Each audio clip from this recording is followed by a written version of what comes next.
কক্সবাজারের ভাইরা ওনারা কেন আছেন?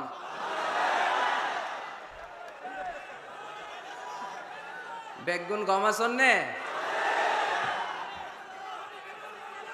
আলহামদুলিল্লাহ আলহামদুলিল্লাহ ভালো আছি, তবে ধাক্কা খাইছি একটা এদিকে, ভালোবাসার ধাক্কা, মহব্বতের ধাক্কা। আল্লাহ তুমি কবুল করো। জ্যাম হয়ে গেছে পুরো কক্সবাজার শহর দেখলাম। মাশাআল্লাহ, আল্লাহ তুমি কবুল করো। আমি কিছু প্রশ্ন করে উত্তর দেন। সকল প্রশংসার মালিক কে? সকল ক্ষমতার উৎস কে? কেউ যেটা পারে না পারে কে? কেউ যেটা দেখে না দেখে কে? কেউ যেটা দেয় না দেয় কে? সে আল্লাহর জন্য আমরা পড়বো আলহামদুলিল্লাহ।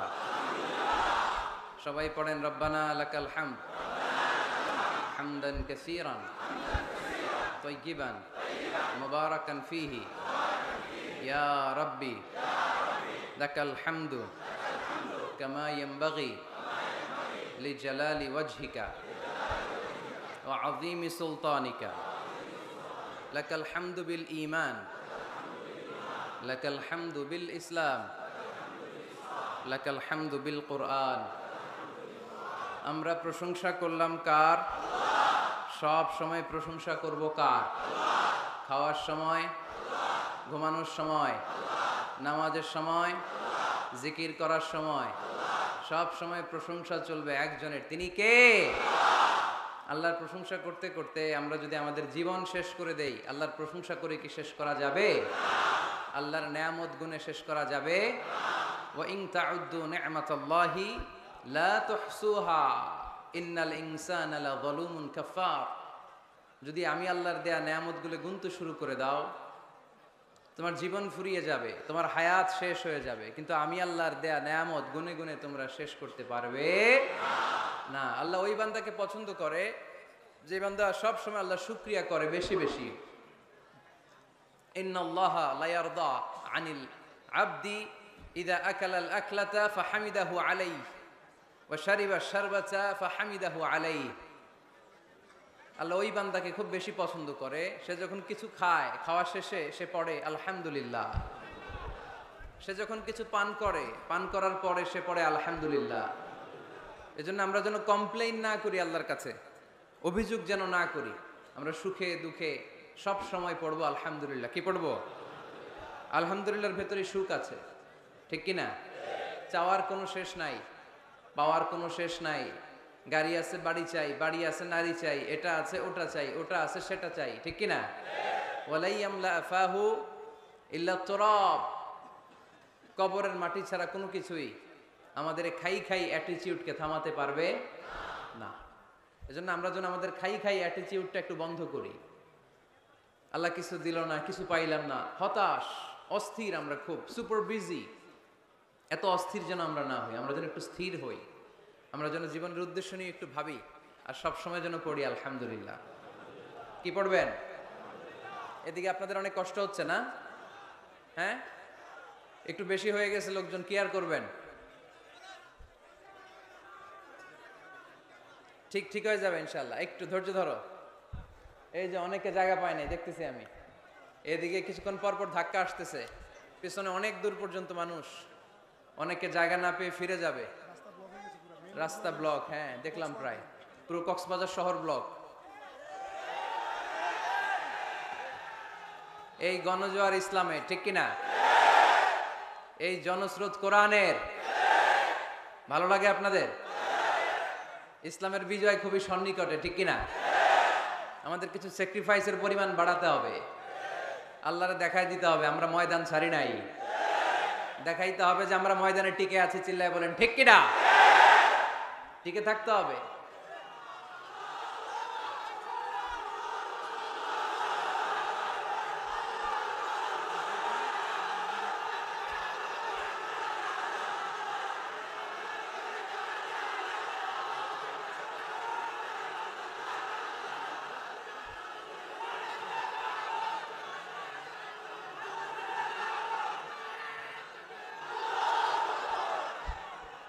আল্লাহ তুমি কবুল করো।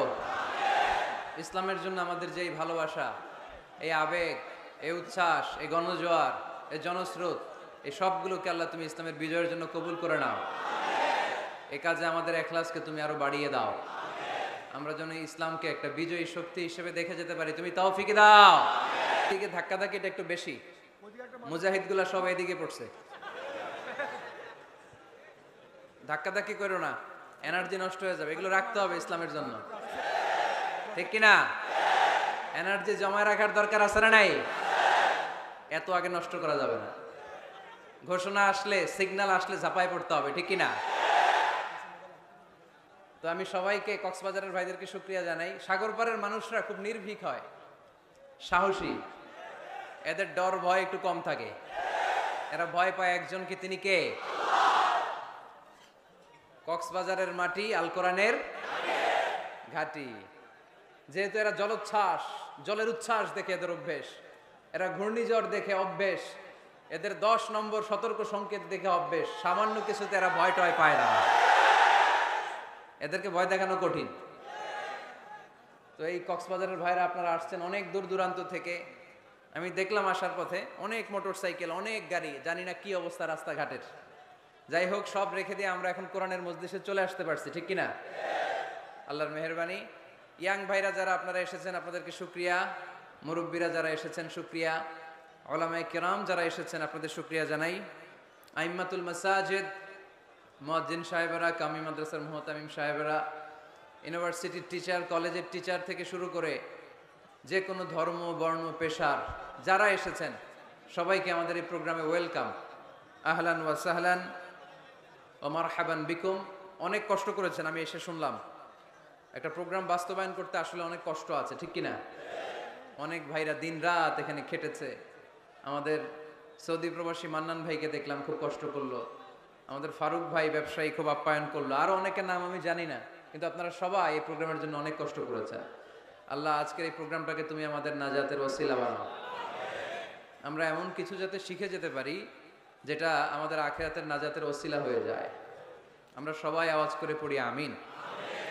আসুন আমরা আর কথা না বাড়িয়ে সরাসরি কোরআন থেকে শুনি, কারণ কোরআন এমন একটা কিতাব যে কিতাবে কোনো ভুল নাই, আছে? কোনো সন্দেহ নাই, আছে?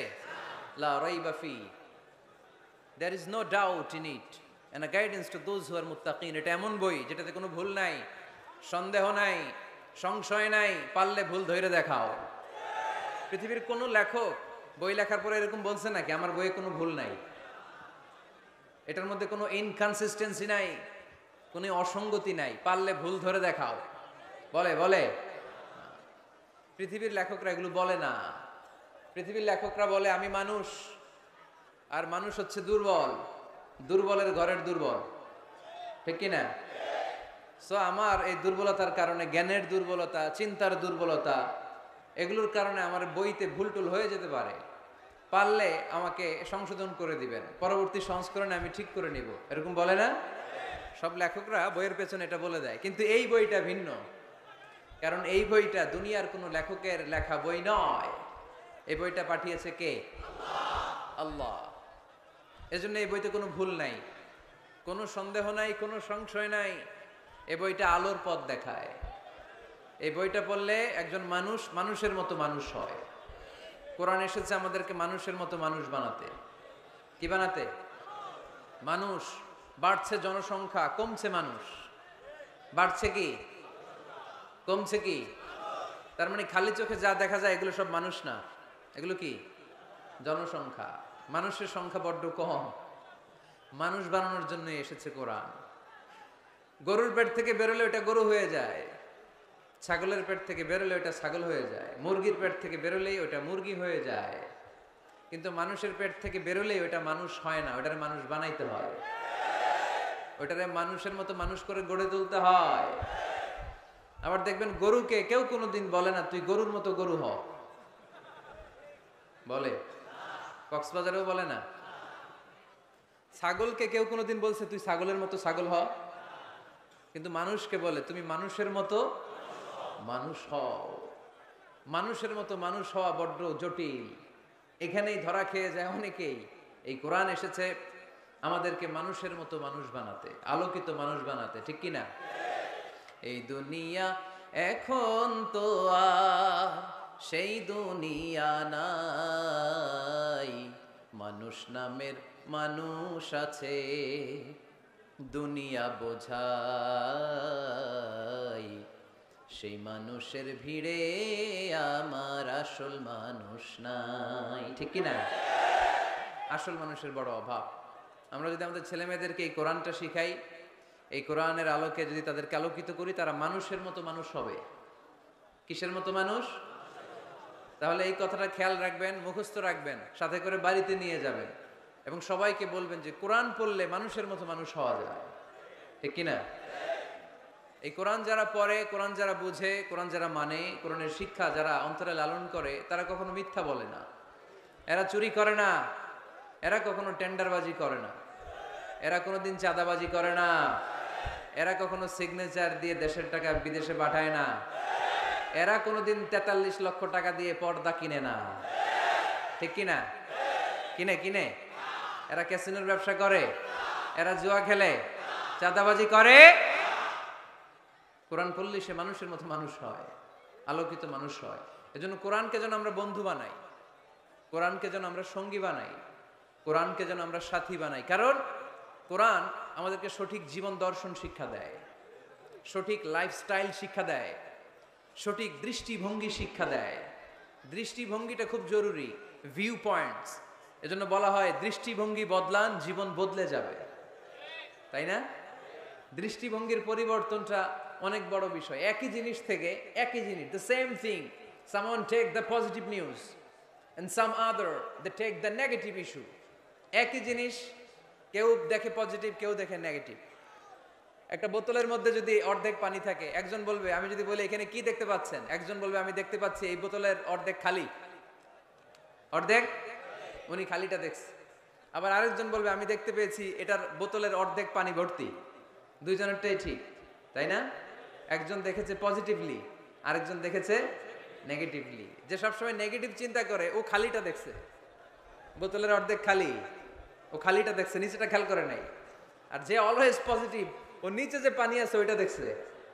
আমরা পজিটিভলি চিন্তা করবো, come back positive, not go back to negative. নেগেটিভের দিকে যেও না, পজিটিভের দিকে আসো। আল্লাহর হাবিব সাল্লাল্লাহু আলাইহি ওয়াসাল্লাম সব সময় অলওয়েজ হি ওয়াজ positive, very positive, optimistic, pessimistic ছিলেন না। যে কোনো পরিস্থিতিতে তিনি পজিটিভ দিকগুলো খেয়াল করতেন। কখনো আল্লাহর হাবিব সাল্লাল্লাহু আলাইহি ওয়াসাল্লাম নেগেটিভ জিনিসের দিকে খেয়াল করতেন না। আল্লাহর হাবিব সাল্লাল্লাহু আলাইহি ওয়াসাল্লাম একটা লাশকে দেখে তিনি দাঁড়িয়ে গেলেন। সাহাবারা বলল, ইয়া রাসূলুল্লাহ ইন্নাহু ইয়াহুদি, এটা ইহুদির লাশ। কার লাশ? ইহুদির লাশ। আপনি দাঁড়ালেন যে? আল্লাহর হাবিব সাল্লাল্লাহু আলাইহি ওয়াসাল্লাম বললেন, আওয়ালাইসাত নাফসান, এটা কি মানুষ না? এটা হোক না ইহুদি, হোক না নাস্তিক আর আস্তিক, আমি তো মানুষ কনসিডার করে দাঁড়িয়েছি। তার মানে আল্লাহর হাবিব সাল্লাল্লাহু আলাইহি ওয়াসাল্লাম কনসিডার করেন না এটা মুসলমান না খ্রিস্টান, এটা আস্তিক না নাস্তিক, এটা বৌদ্ধ না নাসারা, না, এগুলো দেখেননি। আল্লাহর হাবিব দেখেছেন সে মানুষ। ওয়ালাকাদ কাররামনা বানি আদম। আল্লাহ বলেননি ওয়ালাকাদ কাররামনাল মুসলিমিন, ওয়ালাকাদ কাররামনাল মুত্তাকিন, ওয়ালাকাদ কাররামনাল মুসাল্লিন। আল্লাহ বলেন না আমি মুসল্লিদেরকে সম্মানিত করেছি, আল্লাহ বলেননি আমি মুমিনদেরকে সম্মানিত করেছি, আল্লাহ বলেননি আমি মুত্তাকিদেরকে সম্মানিত করেছি, আল্লাহ বলেছেন আমি মানুষকে সম্মানিত করেছি। আল্লাহর হাবিব সাল্লাল্লাহু আলাইহি ওয়াসাল্লাম এটাকে মানুষ হিসেবে কনসিডার করে দাঁড়িয়ে গিয়েছেন। আওয়াজ করে পড়েন আল্লাহু আকবার। এজন্য আমরা যেন মানুষকে আগে মানুষ হিসেবে দেখি। আমরা দেখার পরেই ভাগ করে ফেলি, ভাই আপনি কোন পীরের মুরিদ, ভাই আপনি কোন দল করেন, ভাই আপনি কোন পার্টির লোক।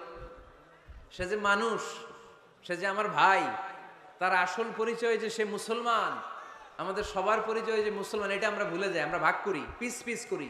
এই বেয়াদবগুলোর আল্লাহ পিস পিস করে ফেলবে। তুমি ভাগ করতে আসছো দুনিয়াতে, আল্লাহর হাবিব আসছে মিশাইতে, মিলিয়ে দিতে এসেছেন তিনি। সহিহ বুখারীতে হাদিসের চ্যাপ্টারে একটা চ্যাপ্টার আছে, ইযহাবু বিনা নুসলিহ বাইনাহুম, আমাকে নিয়ে চলো আমি মিলায়া দিব। চ্যাপ্টারের নাম ইযহাবু বিনা, আমাকে নিয়ে চলো না আমি ওদের মধ্যে মিলায়া দিব। আল্লাহর হাবিব সাল্লাল্লাহু আলাইহি ওয়াসাল্লাম ঝগড়া দেখলেই এই কথাটা শোনায় দিতেন, আরে আমি আছি তো, আমাকে নিয়ে চলো আমি মিলায়া দেব। আমরা মিলাই দেই না আরো লাগাই দেই? হ্যাঁ, আগুন ধরলে কক্সবাজার আপনারা কি দিয়ে নিবান, তেল দিয়ে না পানি দিয়ে? পানি দিয়ে আগুন নেভাতে হয়। অনেকে ওই জায়গায় তেল ঢেলে দেয়, আরো জ্বলুক, আরো লাগুক, ঘুষাঘুষি মারামারি, এরকম আছে না নাই? না, আমরা যেন এমন না করি, আমরা যেন মিলিয়ে দেই। আমাদেরকে একটা শক্ত সিন্ডিকেট তৈরি করতে হবে, শক্ত সিন্ডিকেট। এই সিন্ডিকেটটা হচ্ছে ঐক্যের সিন্ডিকেট, যাতে কোনো অপশক্তি আমাদের ঐক্যের সিন্ডিকেটকে ভেঙে দিতে না পারে। চিল্লায় বলো ঠিক কিনা? ঐক্যের শক্ত সিন্ডিকেট দরকার, যেটা কোনো অপশক্তি এটাকে বানচাল যেন করতে না পারে, এটাকে যেন নস্যাৎ করতে না পারে, এটাকে যেন দুর্বল করে দিতে না পারে। তবে কে কোন পীরের মুরিদ, কে কোন দল, কে কোন আইডিওলজি, কে কোন মতাদর্শে বিশ্বাসী, এগুলো যেন বারবার আমরা সামনে টেনে নিয়ে না আসি। আমরা যেন চিন্তা করি আমরা বাংলাদেশি মুসলমান। আমাদের এই ভূখণ্ডে আমাদের সবচেয়ে বড় পরিচয় আমরা বাংলাদেশি মুসলমান। দুইটা পরিচয় এই ভূখণ্ডের কারণে আমাদের পরিচয়, আমরা বাংলাদেশি, ঠিক কিনা? আরেকটা হচ্ছে আমাদের ধর্মীয় পরিচয়, আমরা মুসলমান। এটা যেন সবচেয়ে বড় পরিচয় হয়। যদি সে বাংলাদেশি মুসলমান হয়, সে আমার ভাই। সে আওয়ামী লীগ করতে পারে, সে বিএনপি করতে পারে, সে জামাত ইসলাম করতে পারে, জাতীয় পার্টি করতে পারে। এখানে দলাদলি করার কোনো সুযোগ নাই। দালাল খেতাব দিতে আমরা খুব অভ্যস্ত। তুই পাকিস্তানের দালাল, ও কয় তাহলে তুই ভারতের দালাল। আছে না নাই? বাংলাদেশের দালাল কেউ নাই। বাংলাদেশ কপাল পোড়া জাতি আমরা। আমরা এদেশের সন্তান হয়ে এদেশের দালালি করতে শিখলাম না। আল্লাহ তুমি বাংলাদেশের দালাল আমাদেরকে হওয়ার তৌফিক দান করো। আমরা যেন ভাগাভাগি না করি, আল্লাহ আমরা যেন মিলে থাকতে পারি। আল্লাহ তুমি তৌফিক দাও। আরো জোরে পড়ি আমিন। আমি সূরা তাওবার 112 নম্বর আয়াত তেলাওয়াত করেছি আমার খুতবার শুরুতে। এখানে আল্লাহ তাআলা চমৎকার কিছু গাইডলাইন আমাদেরকে দিয়েছেন। এখানের এরা কোন দেশের দালাল? হ্যাঁ, বাংলাদেশ। কি হয়েছে ভাই, তোমাদের জায়গা নাই? প্রজেক্টর দেন নাই ডানে বায়ে? বড় একটা মাঠ আছে না, ওখানে প্রজেক্টর আছে। ওখানে যে বড় স্ক্রিনে আমাকে দেখা যাবে, ওখানে যাও, ওখানে আমি আসি। চলে যাও, ধাক্কাধাক্কি করো না, ধাক্কাধাক্কি করো না। কোরআনের মাহফিলে ধাক্কাধাক্কি করা এটা খুব খারাপ, এটা ঠিক না। জায়গা না পেলে দাঁড়িয়ে থাকো। যারা জায়গা পান নাই দাঁড়িয়ে থাকেন। আলহামদুলিল্লাহ, আল্লাহর মেহেরবানি, আমার মাহফিলগুলোতে ইয়াংরা খুব বেশি আসে। আমি খেয়াল করে দেখলাম যে 15 থেকে 25 বেশিরভাগ। গলার জোর দেখছেন? জোর। আলহামদুলিল্লাহ, মুরব্বী ভাইরাও আসে। তো এই জন্য আমি ওই আপনির পরিবর্তে অনেক সময় তুমি বলি। আমি বলি যে বসো। তো কয়েকজন আমারে বললো, হুজুর আপনি যে বসো বলেন, অনেক মুরব্বী তো আছে এখানে, মুরব্বী। তো আমি মুরব্বীদের দিকে ইঙ্গিত করে যখন বলি, তখন বলি যে বসেন। এখন বসেন বললে আবার লোকজন বলে বসেন বসেন। ভেজাল আছে না নাই? কয় দিকে খেয়াল করবো বলে?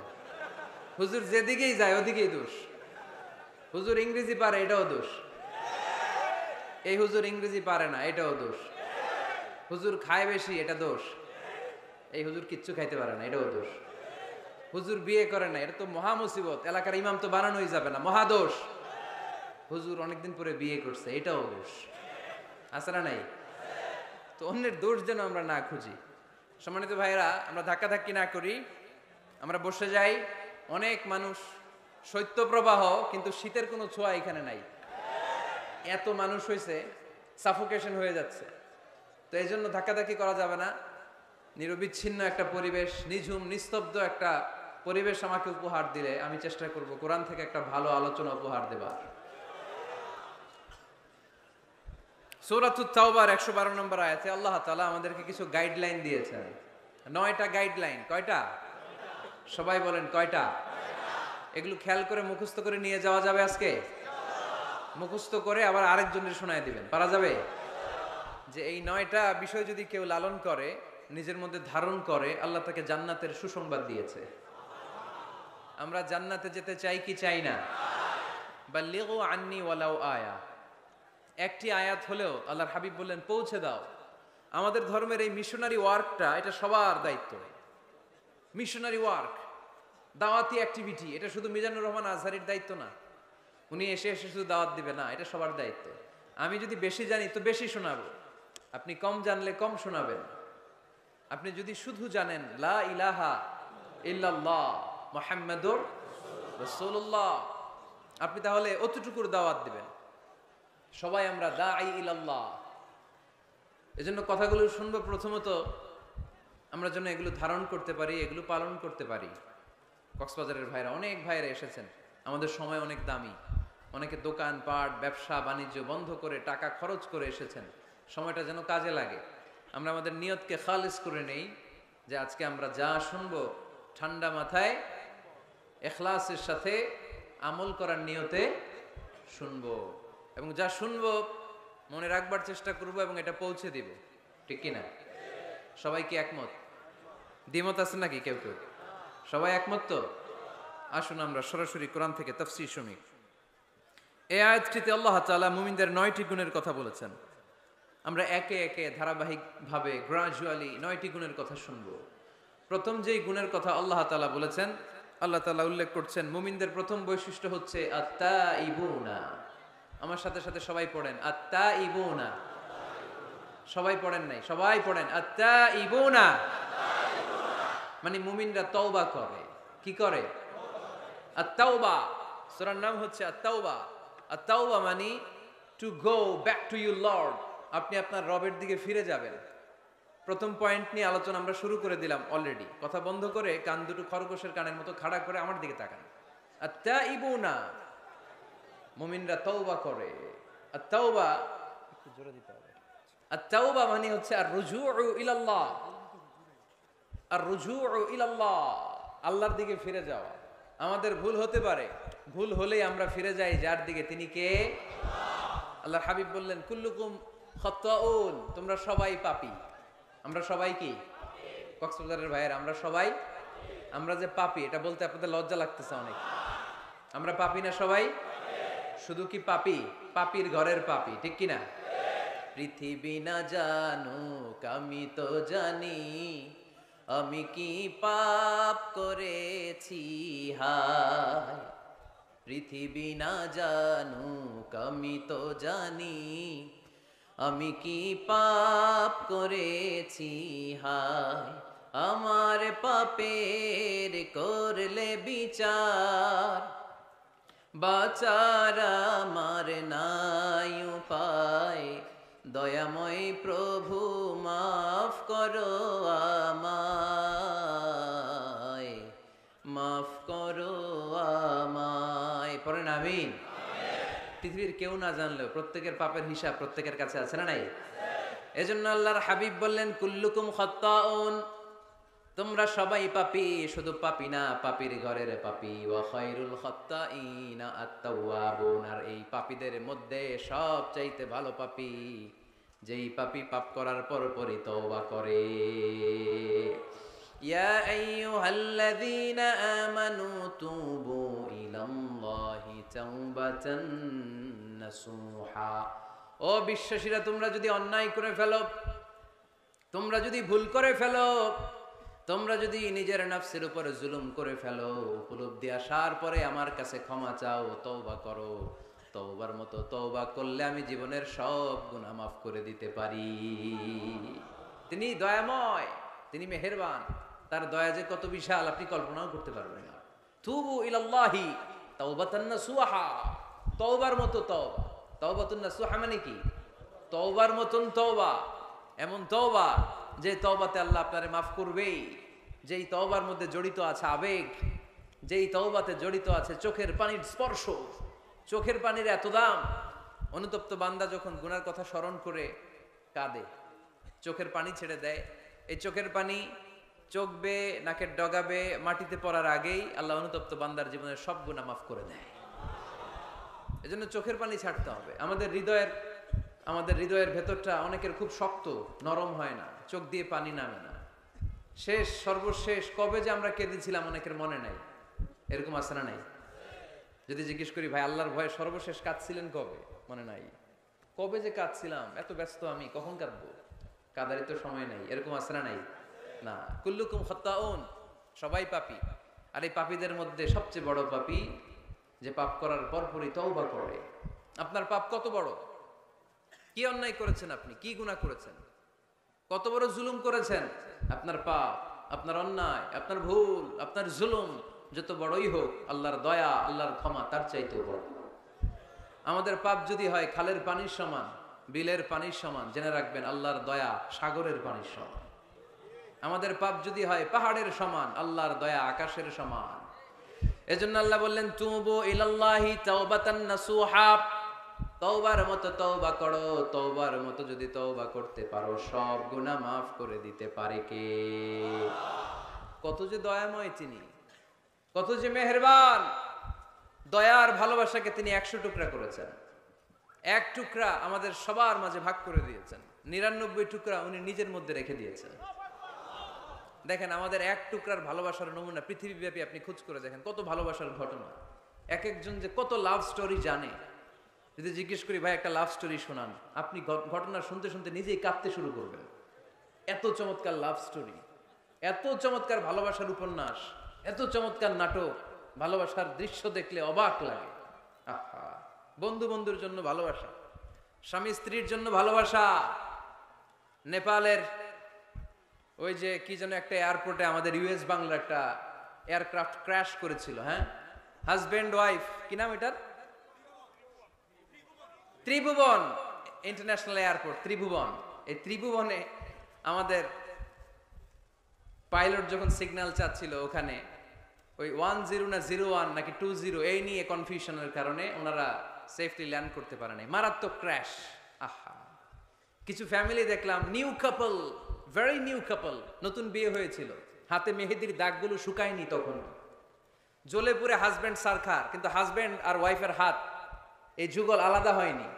স্বামী তার স্ত্রীকে ধরে রেখেছিল শেষ মুহূর্তে, বিমানের ভেতরে যখন ফায়ার, গ্যাসের মধ্যে ওরা চিৎকার করছিল, শেষ নিঃশ্বাস যখন ত্যাগ করছিল, হাজব্যান্ড তার ওয়াইফের হাত ছাড়েনি, ওয়াইফ ছাড়েনি স্বামীর হাত। ভালোবাসার নমুনা।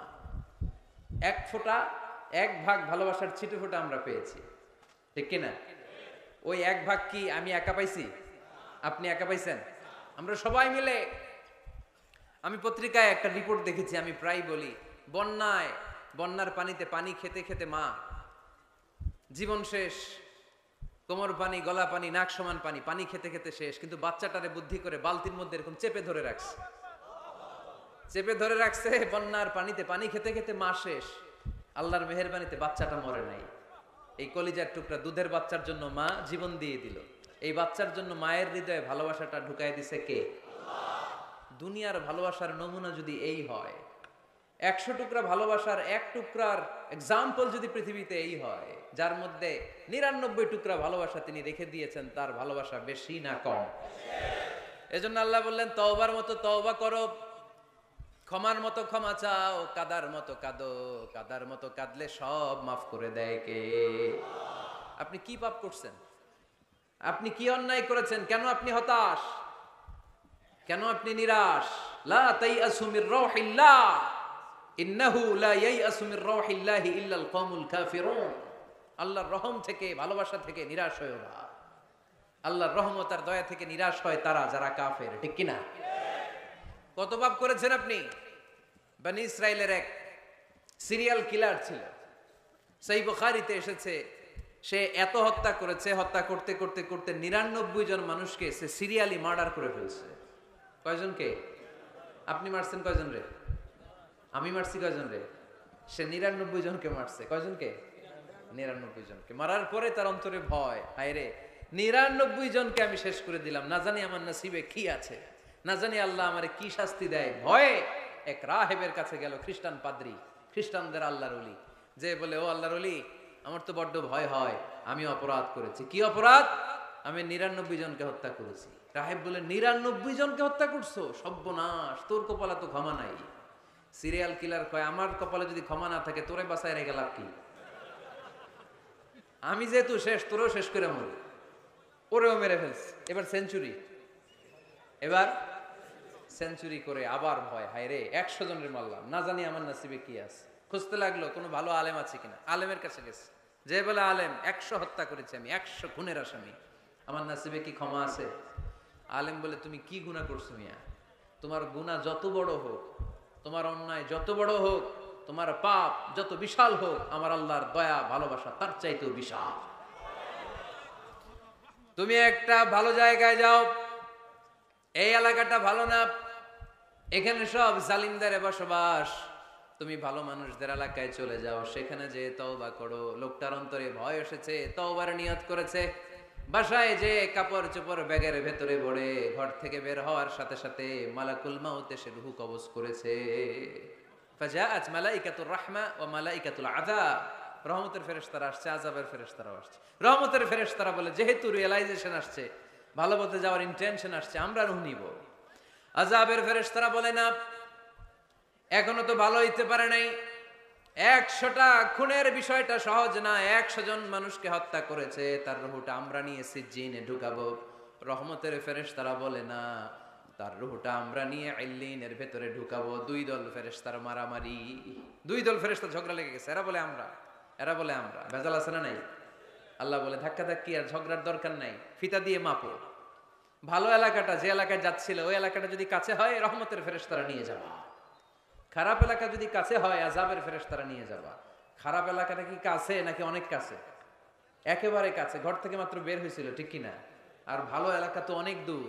আল্লাহ জমিনকে আদেশ করলেন, ভালো এলাকাটা তুই সংকুচিত হয়ে কাছে চলে আয়, খারাপ এলাকাটা তুই দূর থেকে দূরান্তরে চলে যা। মেপে দেখা গেল যে খারাপ এলাকা অনেক দূরে, ভালো এলাকা একেবারে কাছে। রহমতের ফেরেশতারা তার রূহ নিয়ে জান্নাতে ঢুকিয়ে দিল। চিল্লায় পড়েন আল্লাহু আকবার। এজন্য তওবা যদি তওবার মতো করতে পারেন, চাওয়ার মতো যদি আল্লাহর কাছে চাওয়া যায়, সব গুনাহ মাফ করে দিবে কে? বিশ্বনবী বলেন, আমার আগের কোনো গুনাহ নাই, পরের কোনো গুনাহ নাই। লিয়াগফিরা লাকাল্লাহু মা তাকদ্দামা মিন যামবিকা ওয়া মা তাআখার। আল্লাহ বললেন, নবী আপনার কোনো গুনাহ নাই, আপনি মাসুম, নিষ্পাপ, নিষ্কলুষ, আপনার কোনো পাপ নাই, গুনাহ নাই, অন্যায় নাই। তারপরে বিশ্বনবী বলেন, ওয়াল্লাহি লা আস্তাগফিরুল্লাহ ওয়া আতুবু ফিল ইয়াউমি আকসার মিন 70 মাররা। প্রতিদিন আমি বিশ্বনবী 70 বারেরও বেশি আল্লাহর কাছে তওবা করি। কয়বারের বেশি? কোনো গুনাহ আছে? কোনো পাপ আছে? কোনো অন্যায় জীবনে করেছেন? উনি যদি প্রতিদিন করে 70 বার, আমাদের করা দরকার কয়বার? হ্যাঁ, 70,000 বার। আহা, আমরা করি কয়বার? কয়বার করি? বছরে করি না 70 বার, ঠিক কিনা? আওয়াজ করে সবাই তওবা পড়েন, পড়েন আস্তাগফিরুল্লাহ, আবার পড়েন আস্তাগফিরুল্লাহ, আবার পড়েন আস্তাগফিরুল্লাহ। আপনার তওবা, আপনার ইস্তেগফার আপনি নিজেই পড়বেন। অনেকে বলে ইমাম সাহেব রে না আনলে তওবা পড়া যাবে না, আছে না নাই? হুজুর এসে তওবা পড়াইতে হয়। আপনাদের কক্সবাজারে আলহামদুলিল্লাহ এগুলো নাই না? বেশি না, আপনার তওবা আপনি করবেন, আপনি অনুতপ্ত হবেন। আপনি ডাকতে দেরি, আল্লাহ ডাকে সাড়া দিতে দেরি হয় নাই। ওয়া ইযা সাআলাকা ইবাদি আন্নী ফাইন্নী করিব, যখন জিজ্ঞেস করে আমি কোথায়, নবী আপনি বলে দেন আমি কাছে। আল্লাহ কাছে না দূরে? আল্লাহর কাছে কোনো ভায়া হয়ে যাওয়া লাগে? কোনো কেরানি হয়ে যাওয়া লাগে না? কোনো মাধ্যম হয়ে যাওয়া লাগে আল্লাহর কাছে? আল্লাহ বলে ডাকলেই আল্লাহ ডাকে সাড়া দেয়। চিল্লায় বলেন ঠিক কি না? আল্লাহ বললেন, যদি আমার কাছে আসতে চাও 1 বিঘত, আমি আসি 2 বিঘত। যদি আমার কাছে আসতে চাও 1 হাত, আমি আল্লাহ আসি 2 হাত। যদি আমার কাছে হেঁটে হেঁটে তুমি বান্দা আসতে চাও, আমি আল্লাহ তোমার দিকে দৌড়ে দৌড়ে যেতে চাই। তুবু ইলাল্লাহি তাওবাতান নাসুহা, তওবার মতো তওবা করো। তওবার মতো তওবা করলে সব গুনাহ মাফ করে দিতে পারে কে? তাহলে মুমিন বান্দার প্রথম গুণ হচ্ছে আত-তাইবুনা। প্রথম গুণটা কি? আত-তাইবুনা। সবাই পড়েন, আবার পড়েন আত-তাইবুনা। তওবার 5টা শর্ত আছে। কয়টা? আরো জোরে বলেন কয়টা? 1 নাম্বার হচ্ছে অ্যাকনলেজমেন্ট, স্বীকার যাইতে হবে যে আল্লাহ আমি সবচেয়ে বড় গুনাহগার। কি গুনাহ করছেন আপনি জানেন না? এগুলো স্বীকার করেন, একটার পর একটা লিস্ট করে আল্লাহরে শোনান, যদিও আল্লাহ সব জানে, ঠিক কিনা? আপনি বলেন আল্লাহ আমি এই পাপ করেছি, আল্লাহ আকাশের নিচে জমিনের উপরে আমার চাইতে বড় গুনাহগার আর কেউ নাই, এমন কোনো পাপ নাই যেটা আমি করি নাই। আল্লাহ আমি ছাড়া তোমার গোলামের অভাব নাই, কিন্তু তুমি ছাড়া আর একটা রবও আমার নাই, ঠিক কিনা? এভাবে আল্লাহরে বলেন। অ্যাকনলেজমেন্ট, স্বীকারোক্তি, আল ইকরার, স্বীকার জান যে আপনি গুনাহগার, আপনার চাইতে বড় গুনাহগার এই তল্লাটে দ্বিতীয়টা নাই। 2 নাম্বার হলো রিপেন্টেন্স, অনুতপ্ত হন, চোখের পানি ছাড়েন, মাফ করে দিবে কে? সাইয়েদনা আদম আলাইহিস সালাম ভুল করলেন, ক্ষমা চাওয়ার সময় এই 2টা কাজ তিনি আগে করলেন। প্রথমে তিনি স্বীকার গেলেন তিনি ভুল করেছেন, তারপরে তিনি অনুতপ্ত হলেন। আমরাও যদি ভুল করি কেমন করে আল্লাহর কাছে ক্ষমা চাইতে হয় সেই দোয়াটা আমাদের জন্য রেখে গেলেন। পড়েন, রব্বানা যালামনা আনফুসানা ওয়া ইল্লাম তাগফির লানা ওয়া তারহামনা লানাকুনান্না মিনাল খাসিরিন। ও আমাদের রব, জুলুম করেছি নফসের উপর, তুমি যদি মাফ না করে দাও আমরা ক্ষতিগ্রস্তদের অন্তর্ভুক্ত হয়ে যাব, আমরা খাসিরিনদের ভেতরে শামিল হয়ে যাব, ঠিক কি না? তাহলে প্রথমে গেল অ্যাকনলেজমেন্ট, স্বীকারোক্তি, স্বীকার করবেন। ওযু করে জায়নামাজটা বিছিয়ে দিয়ে স্বীকার করেন যে আল্লাহ, আমার চেয়ে বড় পাপী কেউ নাই। চোখের পানি ছেড়ে অনুতপ্ত হন। 3 নম্বরে স্টপ। 3 নম্বরে কি? সবাই বলেন স্টপ মানে কি? থামেন। আর না, অনেক আগ বাড়ছেন, এবার একটু থামেন। যেই পাপটা করেছিলেন ওটা থামায় দেন। নাকি ঘুষ খাইতেছেন, সকালে ঘুষ খাইয়া বিকালে মাফ চাবেন, বিকালে ঘুষ খাই আবার রাতে মাফ চেয়ে নিন। এটা আল্লাহর সাথে গেম খেলা হয়ে যায়, ঠিক কিনা? আল্লাহর সাথে গেম খেলা যাবে? আল্লাহর সাথে কৌশল করা যায়? সব কৌশলীর বড় কৌশলী কে? কেউ যেটা পারে না, পারে কে? স্টপ, থামেন। To stop what you have committed from sins, যে পাপ আপনি করেছেন এটা থামায় দেন, আর ওটা করা যাবে না। 4 নাম্বার শর্ত হলো টু হেট, ঘৃণা করতে হবে। যেই পাপটা করে ফেলছিলেন এটা মনে প্রাণে ঘৃণা করতে হবে, মন থেকে এটার ব্যাপারে একটা ঘৃণা জন্মাতে হবে। 5 নাম্বারে to commit, to determine you never repeat this sin again. আল্লাহর এই ওয়াদা দিবেন, এই কমিটমেন্ট দিবেন যে আল্লাহ, পারতপক্ষে আমার জীবনে এই পাপ, এই অন্যায় আমি জীবনে করব না। চিল্লায় বলেন ঠিক কিনা? এই 5টা শর্ত সামনে রেখে, 5টা শর্তকে আমল করে কেউ যদি তওবার মতো তওবা করে, তার জীবনের সব গুনাহ মাফ করে দিবে কে? এজন্য আল্লাহর হাবিব বলতেন, আত্তাইবু মিনাজ যামবি কামান লা যামবা লাহু। তওবার মতো কেউ যদি তওবা করে তার অবস্থা কেমন হয় জানো নাকি? মায়ের পেট থেকে বাচ্চা বের হলে নবজাতকের যেমনি গুনাহ থাকে না, তওবা কবুল হলে ওই ব্যক্তিটাও নবজাতকের মতো হয়ে যায়, তার আমল নামায় কোনো গুনাহ থাকে না। আত্তাইবু মিনাজ যামবি কামান লা যামবা লাহু। কেউ যদি তওবার মতো তওবা করে তখন তার অবস্থা এমন হয়ে যায় যে তার আমল নামায় আর কোনো গুনাহই থাকে না। চিল্লায় বলেন ঠিক কিনা? তাহলে মুমিন বান্দার প্রথম গুণ হচ্ছে আত্তাইবুনা। আওয়াজ করে বলেন প্রথম গুণ কি? আরো জোরে বলেন প্রথম গুণ। যে কোনো সময় আপনি আল্লাহরে ডাকবেন, আল্লাহ শুনবে 24/7, কোনো বন্ধ নাই। বারবার চাইলে আল্লাহ খুশি হয়। দুনিয়ার নিয়মের উল্টো, এ দুনিয়াতে কারো কাছে বারবার চাইলে খুশি হয় না, রাগ হয়। আমি হুজুরের কাছে গেলাম, হুজুর আমার একটু টাকা পয়সার সমস্যা, 500 টাকা দেন। 7 দিন পরে আবার, হুজুর একটু সমস্যা আছে, 500 টাকা। হুজুর লজ্জায় পড়ে দিলেন। তার 7 দিন পরে আবার, হুজুর আমি একটু বিপদে আছি, 500 টাকা দেন। ওই দিন মনে মনে ভাববে ঘটনা কি, এর সমস্যা কি? তাও লজ্জায় পড়ে দিয়ে দিল। তারপরের বার গেলে দিবে, লাঠি দিয়ে দৌড়ানি দিবে। কি পাইছো তুমি? কি পেয়েছো? 7 দিন পর পর 500 টাকার আবদার। তার মানে এই পৃথিবীতে কোনো বিষয় নিয়ে কারো কাছে বারবার যাওয়া যায় না, বারবার চাওয়া যায় না। চাওয়া যায়?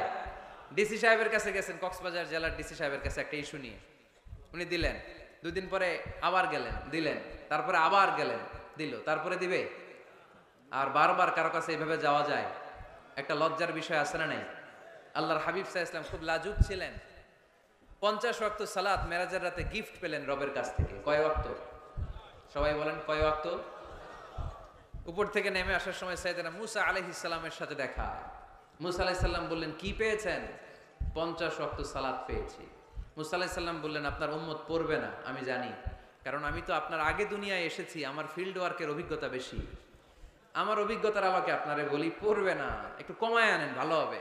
আল্লাহর হাবিব গেলেন, কমায় দেয়া হলো 5 ওয়াক্ত, হলো 45 ওয়াক্ত। মুসা আলাইহিস সালাম বললেন পড়বে না, আবার যান। আবার গেলেন, 5 ওয়াক্ত কমায় দেয়া হলো 40 ওয়াক্ত।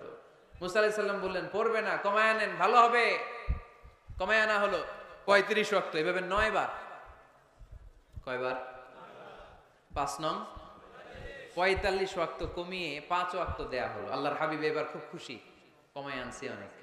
5 ওয়াক্ত নিয়ে যখন সাইয়েদনা মুসা আলাইহিস সালামকে ক্রস করছেন, সাইয়েদনা মুসা আলাইহিস সালাম বললেন, কি খবর, কত পাইলেন? কয় 5 ওয়াক্ত। মুসা আলাইহিস সালাম বলে, এইটাও পড়বে না। পড়ি 5 ওয়াক্ত আমরা পড়ি। মুসা আলাইহিস সালাম বললেন পড়বে না, আবার যান, গেলে ভালো হবে আপনার উম্মতের জন্য। আল্লাহর হাবিব বললেন, কত যাওয়া যায়? আর কত? আস্তাহি মির রব্বি, আমার যেতে শরম লাগে। আবার যেতে আমার কি লাগে? সহিহ বুখারীর বর্ণনা, আস্তাহি মির রাব্বি, আমার যেতে লজ্জা লাগে। তার মানে বারবার চাইতে মানুষের লজ্জা লাগে, কারো কাছে বারবার যাওয়া যায় না, ঠিক কি না? কিন্তু আল্লাহর হাবিব বললেন, ইন্নাহু মান লাম ইয়াসআলিল্লাহ ইয়াগদাব আলাইহি, যে ব্যক্তিটা আল্লাহর কাছে বারবার বারবার চায় না, তারে আল্লাহ পছন্দ করে না। বরং বারবার যে আল্লাহর কাছে যায়, বারবার যে চায়, বারবার যে কাঁদে, বারবার যে ক্ষমা চায়, তারে আল্লাহ পছন্দ করে। সুবহানাল্লাহ পড়ো।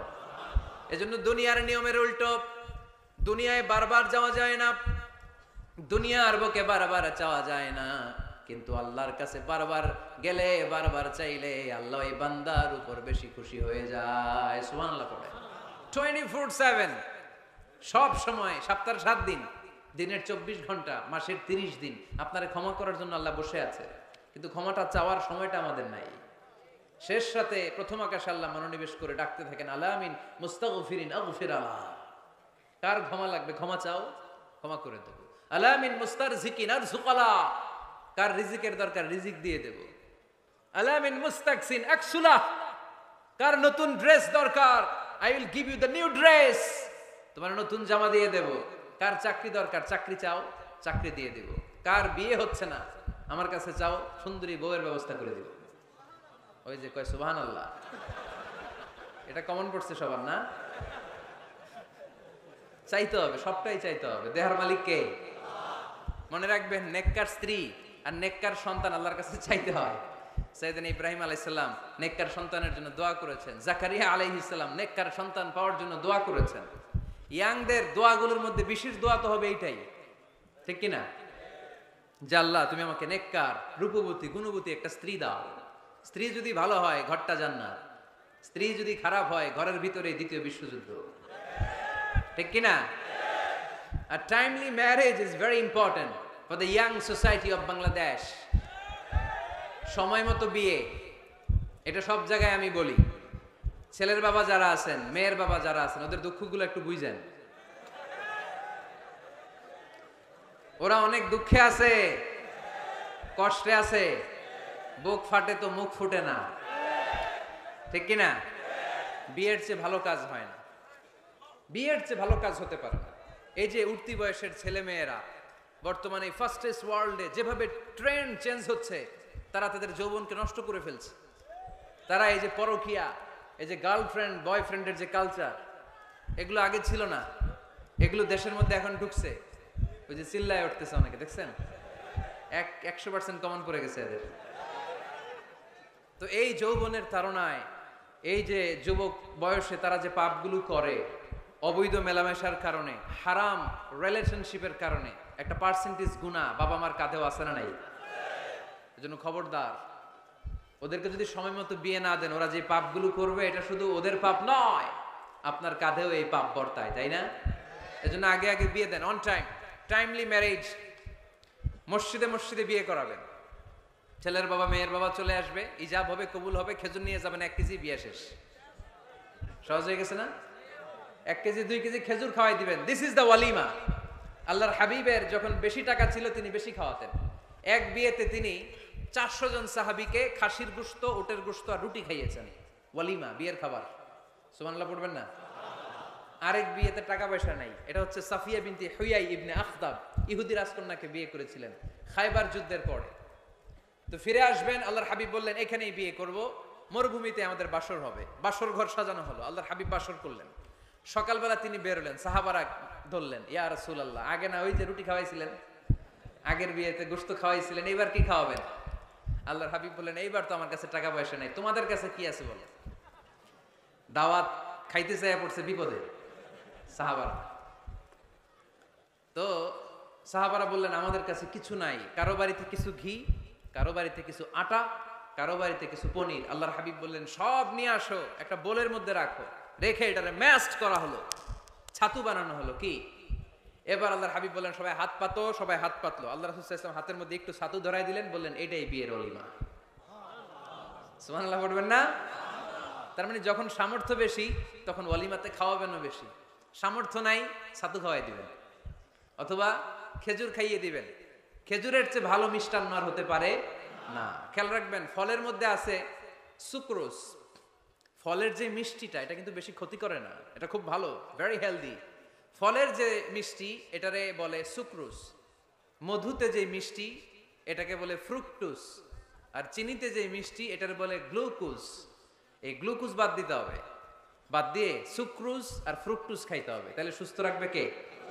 দেখেন আল্লাহর হাবিব সাল্লাল্লাহু আলাইহি ওয়াসাল্লাম কত খেজুর খেতেন, তিনি মধু খেতেন, ফ্রেশ মধু, ফ্রেশ হানি আল্লাহর হাবিব সাল্লাল্লাহু আলাইহি ওয়াসাল্লাম খুব বেশি পছন্দ করতেন। এজন্য বিয়ের চেয়ে ভালো কাজ হতে পারে না। এদেশে ছেলে বিয়ে করতে চাইলে সবাই বলে নিজের পায়ে দাঁড়াও, আছে না এই কথাটা? কক্সবাজারে বলে বেশি, কি বলে? নিজের পায়ে দাঁড়া। আপনিও নিজের পায়ে দাঁড়াবেন, এভাবে দাঁড়ায় বলবেন এই যে দেখেন নিজের পায়ে দাঁড়াইছি। তো এতদিন ছেলে কার পায়ে দাঁড়াইছে? নিজের পায়ে তো দাঁড়াইছে। বিয়েটাকে সহজ করেন। এখানে জনপ্রতিনিধি কেউ থাকলে আপনারা একটু দায়িত্ব নেন, ওদের দুঃখ কষ্ট একটু লাঘব করে দেন, ওদেরকে একটু মিলায় দেন। এই বিয়েটা হচ্ছে ভালোবাসার বন্ধন, এটা জান্নাতি ভালোবাসায় ভরপুর একটা সম্পর্ক। কারণ সাইয়েদনা আদম আলাইহিস সালাম আর হাওয়া আলাইহাস সালাম দুইজনের বিয়ে হয়েছিল জান্নাতে। সুবহানাল্লাহ পড়েন। এজন্য আমরা বিয়ে করব। কি করব? বিয়ে করব। যারা করছেন তারা বেশি জোরে কইেন না যে করব। মহিলা প্যান্ডেল আছে ওই পাশে, ভাবি শুনতে পারে। ভেজাল আছে না নাই? অন্য দেশে এই কালচারটা গড়ে উঠলেও আমাদের দেশে ওঠে নাই, ঠিক কিনা? এদেশের মা বোনেরা ভালোবাসার ভাগ বসাইতে দেয় না কাউরে, একাই পুরো ভালোবাসা উনি রাখবে। তো যাই হোক, যারা করে ফেলছেন তো করে ফেলছেন, যারা করো নাই তারা বিয়ে করার ট্রাই করো। বিয়ে কখনো কারো সফলতা আটকে রাখে না। যত বড় বড় মনীষী বিজ্ঞানী খেয়াল করে দেখো আগে বিয়ে করছে। আমাদের এই স্বাধীনতার স্থপতি বঙ্গবন্ধু শেখ মুজিবুর রহমান খুব অল্প বয়সে বিয়ে করেছেন, ঠিক কিনা? কাজী নজরুল অল্প বয়সে বিয়ে করেছেন, মহাত্মা গান্ধী অল্প বয়সে বিয়ে করছেন। বিয়ে সফল হওয়াতে কি ওনাদের কোনো বাধা বা প্রতিবন্ধকতা তৈরি করছে? ওনারা তো সফল হয়েছে। সমস্যাটা যেখানে ওনারা বিয়ে করে সফল হয়েছে, আমরা সফল হয়ে তারপরে বিয়ে করতে চাই, ঠিক কিনা? এটাই বুঝতে চাই না যে সফল হওয়ার মাধ্যম হচ্ছে তাড়াতাড়ি বিয়ে করা। তাড়াতাড়ি বিয়ে করা, ইউগনিহিমুল্লাহ মিন ফাদলিহ। যারা বিয়ে করবে আল্লাহ নিজ দায়িত্বে তাদেরকে সম্পদশালী বানায় দিবে। এজন্য আন-নিকাহ মিন সুন্নতি ফামান রাগিবা আন সুন্নতি ফালাইসা মিন্নি। বিয়ে আমার সুন্নাত, আমার সুন্নাতকে যে ভালোবাসে না সে আমার ফলোয়ার হতে পারে না। এজন্য বাবা কারা কারা আছেন? ছেলের বাবা দেখে হাত তোলেন। ছেলের বাবা হাত তুলে বলেন, আল্লাহ আমার ছেলেকে সময় মতো বিয়ের পিঁড়িতে বসায় দিব ইনশাআল্লাহ। ছেলের বিয়েতে 1 টাকাও যৌতুক নিব না। আওয়াজ করে পড়েন আমিন। হাত নামান। মেয়ের বাবা কারা আছেন দেখি? মেয়ের বাবা হাত তুলেন, আওয়াজ করে বলেন হে আল্লাহ। আরো জোরে বলেন হে আল্লাহ। আপনাদের ভালো লাগতেছে না এটা? বলেন আল্লাহ আমার মেয়েকে সময় মতো ভালো পাত্রের হাতে তুলে দিব, সময় মতো বিয়ের ব্যবস্থা করব, তুমি তৌফিক দাও। মেয়ের বিয়েতে 1 টাকাও যৌতুক দিব না। আওয়াজ করে পড়েন আমিন। হাত নামান। বিয়ে করো নাই কারা কারা? হাত তোলো। আওয়াজ করে বলো হে আল্লাহ সময় মতো বিয়ে করতে চাই, তুমি তৌফিক দাও। আওয়াজ করে বলো আল্লাহ হাত তুলে ওয়াদা করলাম আমার বিয়েতে 1 টাকাও যৌতুক নিব না। আমিন।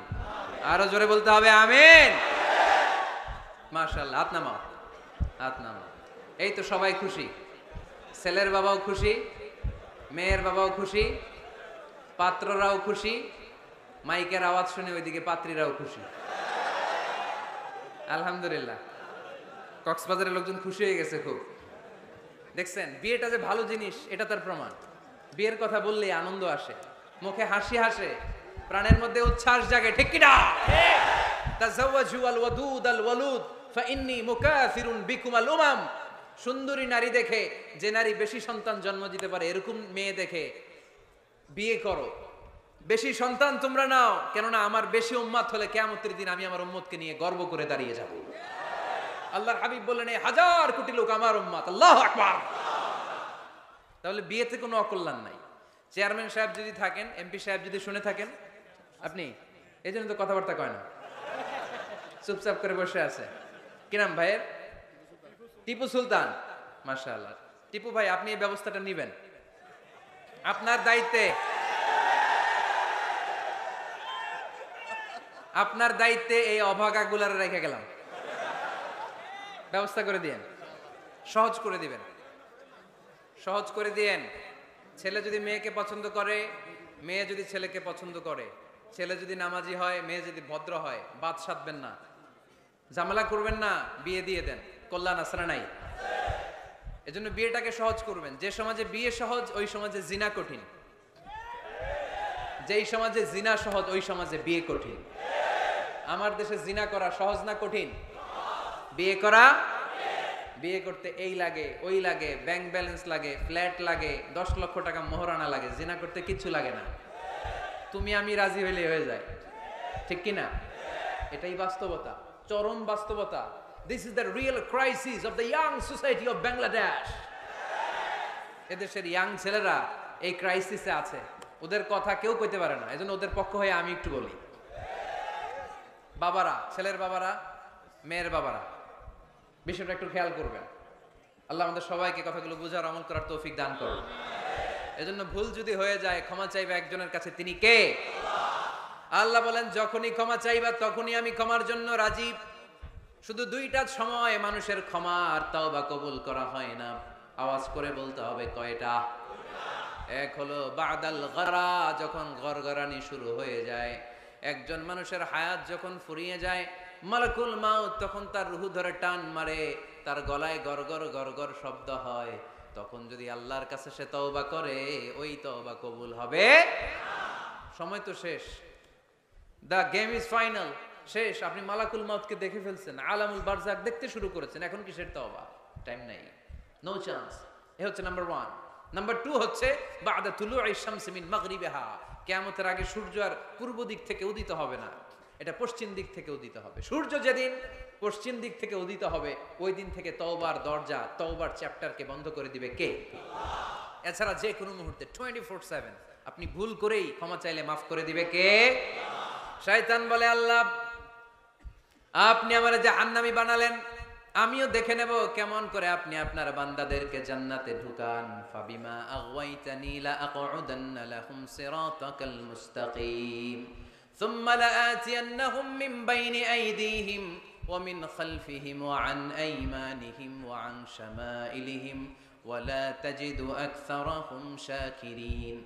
আল্লাহ আপনি একটারও জান্নাতে ঢুকাতে পারবেন না, আমাকে যেহেতু করেছেন জাহান্নামী, সবগুলারে আমি জাহান্নামে ঢুকাবো। আল্লাহ বলেন, তুই যদি ওয়াসওয়াসা দিতে দিতে বান্দারে একেবারে শেষ পর্যায়ে নিয়ে যাস, বান্দা যদি গুনার কথা বুঝতে পেরে উপলব্ধি করে একবার চোখের পানি ছেড়ে ক্ষমা চায়, আমি আমার বান্দার সব গুনাহ মাফ করে দেব। তুই কি করবি? শয়তান বলে, আল্লাহ হিসাবটা এত সোজা না, আমি ডান দিক থেকে দেব ধোকা, বাঁ দিক থেকে দেব, সামনে থেকে দেব, পেছন থেকে দেব, মাজরাদ দাম, শিরায় শিরায় ঢুকে ধোকা দেব। ওয়ালা তাজিদা আকসারাহুম শাকিরিন, একটারও জান্নাতে ঢুকাতে পারবেন না। আল্লাহ বললেন, তুই আমারে চ্যালেঞ্জ দিলি, আমি তো মালিকুল আমরাত, সব রাজার বড় রাজা, মহারাজা, ঠিক কি না? মহারাজা কখনো চ্যালেঞ্জ নেয় না, মহারাজা শুধু চ্যালেঞ্জ দেয়।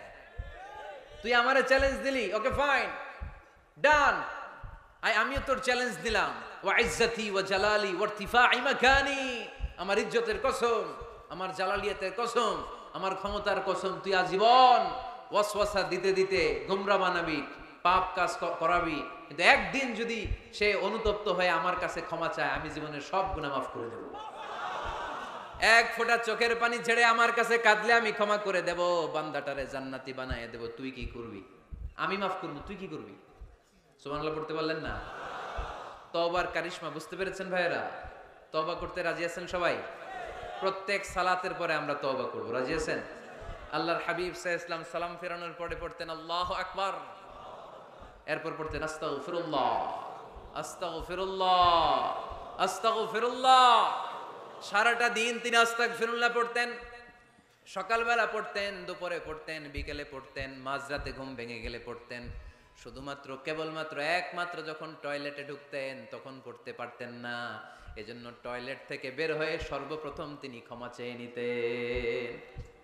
যেহেতু সারাদিন জিকির করেছে আর ইস্তেগফার করেছে, শুধু টয়লেটে ঢুকার সময়টা পড়তে পারতেন না, এজন্য টয়লেট থেকে বের হয়ে ক্ষমা চাইতেন। কি পড়তেন? গোফরানাক। গোফরানাক মানে কি হুজুর? ক্ষমা চাই, আল্লাহ ক্ষমা চাই, আস্তাগফিরুল্লাহ আস্তাগফিরুল্লাহ আস্তাগফিরুল্লাহ। এজন্য ভুল হয়ে গেলে, পাপ হয়ে গেলে, অন্যায় হয়ে গেলে অনুতপ্ত হয়ে আমরা ক্ষমা চাইবো কার কাছে?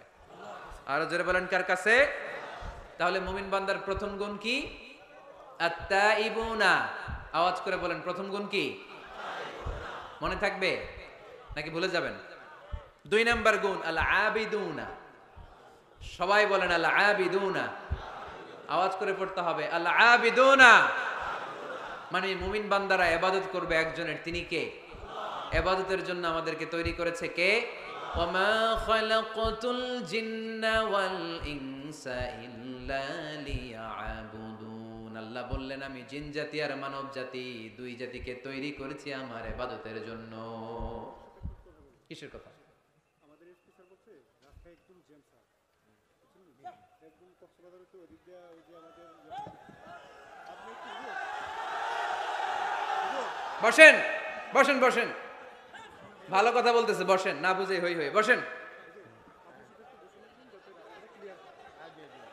আপনাদের জেলার এসপি সাহেব, পুলিশ সুপার আপনাদের জেলার এসপি সাহেব হাইওয়ের, উনি এই যে লোক পাঠাইছে, পুরো কক্সবাজার জেলা গাড়িতে ব্লক।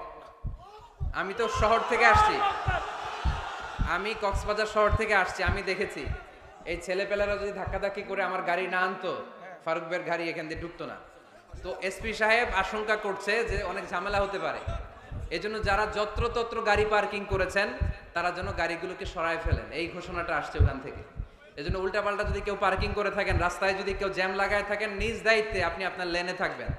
ঘোষণাটি শেষ হলো। বসেন বসেন বসেন বসেন বসেন। আবার আওয়াজ শুরু হয়েছে। মুমিন বান্দার 2 নাম্বার গুণ কি বলেন? বলতে পারে না, খায়া ফেলাইছে, বইলা গেছে। আল আবিদুনা, ইবাদত চলবে একজনের, তিনি কে? দাসত্ব চলবে একজনের, তিনি কে? সেজদা দেব আমরা একজনকে, তিনি কে? নাকি মাজারে সেজদা, বাজারে সেজদা, পীরকে সেজদা, বাবাকে সেজদা? সেজদা চলবে একজনকে, তিনি কে? কেউ ফিরে না খালি হাতে, আল্লাহরে তোর দরবারেতে। পড়েন, কেউ ফিরে না। এজন্য আল্লাহ বললেন মুমিন বান্দার দ্বিতীয় গুণ আল আবিদুনা, তারা ইবাদত করবে একজনের, তিনি কে? ফালইয়াবুদু রাব্ব হাযাল বাইত আল্লাযী আত'আমাহুম মিন জু' ওয়া আমানাহুম মিন খাউফ। আল্লাহ বললেন, এই কাবা ঘরের মালিক আমি আল্লাহ, আমি এক আল্লাহর ইবাদত তোমরা করো। আমরা বললাম, আল্লাহ আপনি এক আল্লাহর ইবাদত যদি আমরা শুরু করে দেই, আমরা কি পাবো? আল্লাহ বললেন, ক্ষুধার সময় খাবার পাবে, ভয়ের সময় নিরাপত্তা পাবে। ঠিক কি না? আমরা যখন ক্ষুধার্ত হই আমাদেরকে রিজিক দেয় কে? বিপদে পড়লে উদ্ধার করে কে? পেটে যখন ক্ষুধা, খাদ্যের ব্যবস্থা করে কে? দিও তৃষ্ণা পেলে ঠান্ডা পানি, ক্ষুধা পেলে লবণ ভাত। আল্লাহ এই গরিবের শোনো শোনো মুনাজাত, আল্লাহ এই গরিবের শোনো শোনো মুনাজাত, আল্লাহ এই গরিবের। পড়েন আমিন।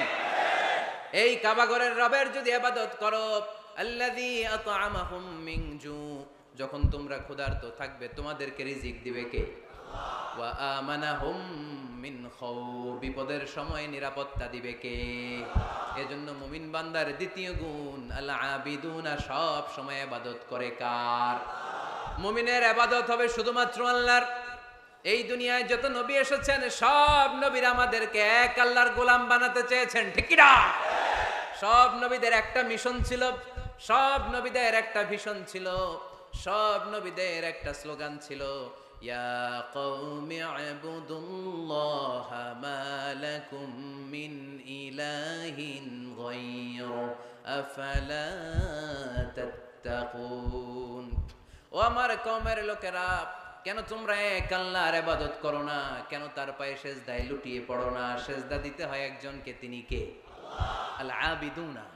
মুমিন বান্দারা এক আল্লাহে বিশ্বাসী, তাই মুমিনদেরকে বলা হয় মুওয়াহিদুন, তাওহীদপন্থী। আমরা কি পন্থী? আমরা এতজনের ইবাদত করি না, একজনেরই তো খুশি রাখার যে নিয়ম কানুন ওইটা মানতে পারি না, ঠিক কি না?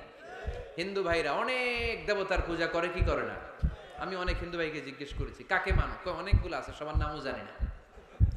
তো এই যে আপনার এতগুলো রব, হিন্দু ভাইদেরকে আমি পছন্দ করি, তারা আমাদের মাহফিলগুলোতে আসে, তো আমি বলি এই যে আপনার এতগুলো রব, আপনি যে রবের নামই জানেন না, এটা কেমন কথা? কোটি কোটি এদের দেবতা, অনেকের পক্ষেই আসলে এত দেবতার নাম মনে রাখা সম্ভব, এত দেবতার এত নিয়মকে মেনটেন করা সম্ভব না। সেই বিবেচনায় আমাদের পদ্ধতিটা অনেক ভালো আমরা মনে করি, ঠিক কিনা? খুশি করবো একজন রে, কয়জন রে?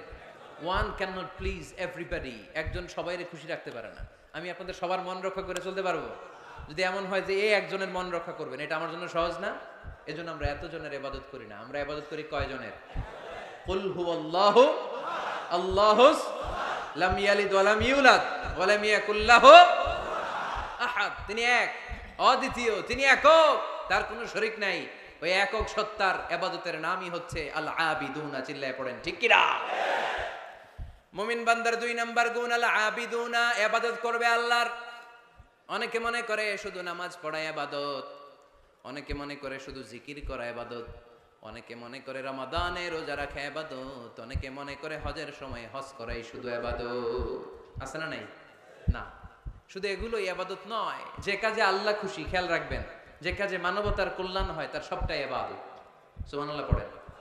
ইমাতাতুল আযা আনিত তরিক, রাস্তায় ইটা পড়ে আছে, কেউ সরায় না, যে কেউ ইটার মধ্যে ধাক্কা খেয়ে উল্টে পড়তে পারে, পা ভেঙে যেতে পারে, আপনি ইটাটা সরাই দিয়েছেন, এটাও ইবাদত।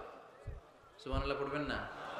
তাবাসসুমুকা ফি ওয়াজহি আখিকা সাদাকা, your smile to your brother, it's a charity. তুমি তোমার ভাইয়ের দিকে তাকিয়ে যে মুচকি হাসি মারলা, এটাও ইবাদত। তুমি তোমার স্ত্রীকে দেখে যে সালাম দাও, এটাও ইবাদত। স্ত্রীর সাথে যে আপনি অন্তরঙ্গ সময় কাটান, এটাও ইবাদত। সুবহানাল্লাহ পড়েন। অফি বুদআই আহাদিকুম সাদাকা, অফি বুদআই আহাদিকুম সাদাকা, অন্তরঙ্গ সময় যে তোমরা স্ত্রীর সাথে কাটাও, এটাও ইবাদত, এটাও সদকা দেওয়ার সওয়াব।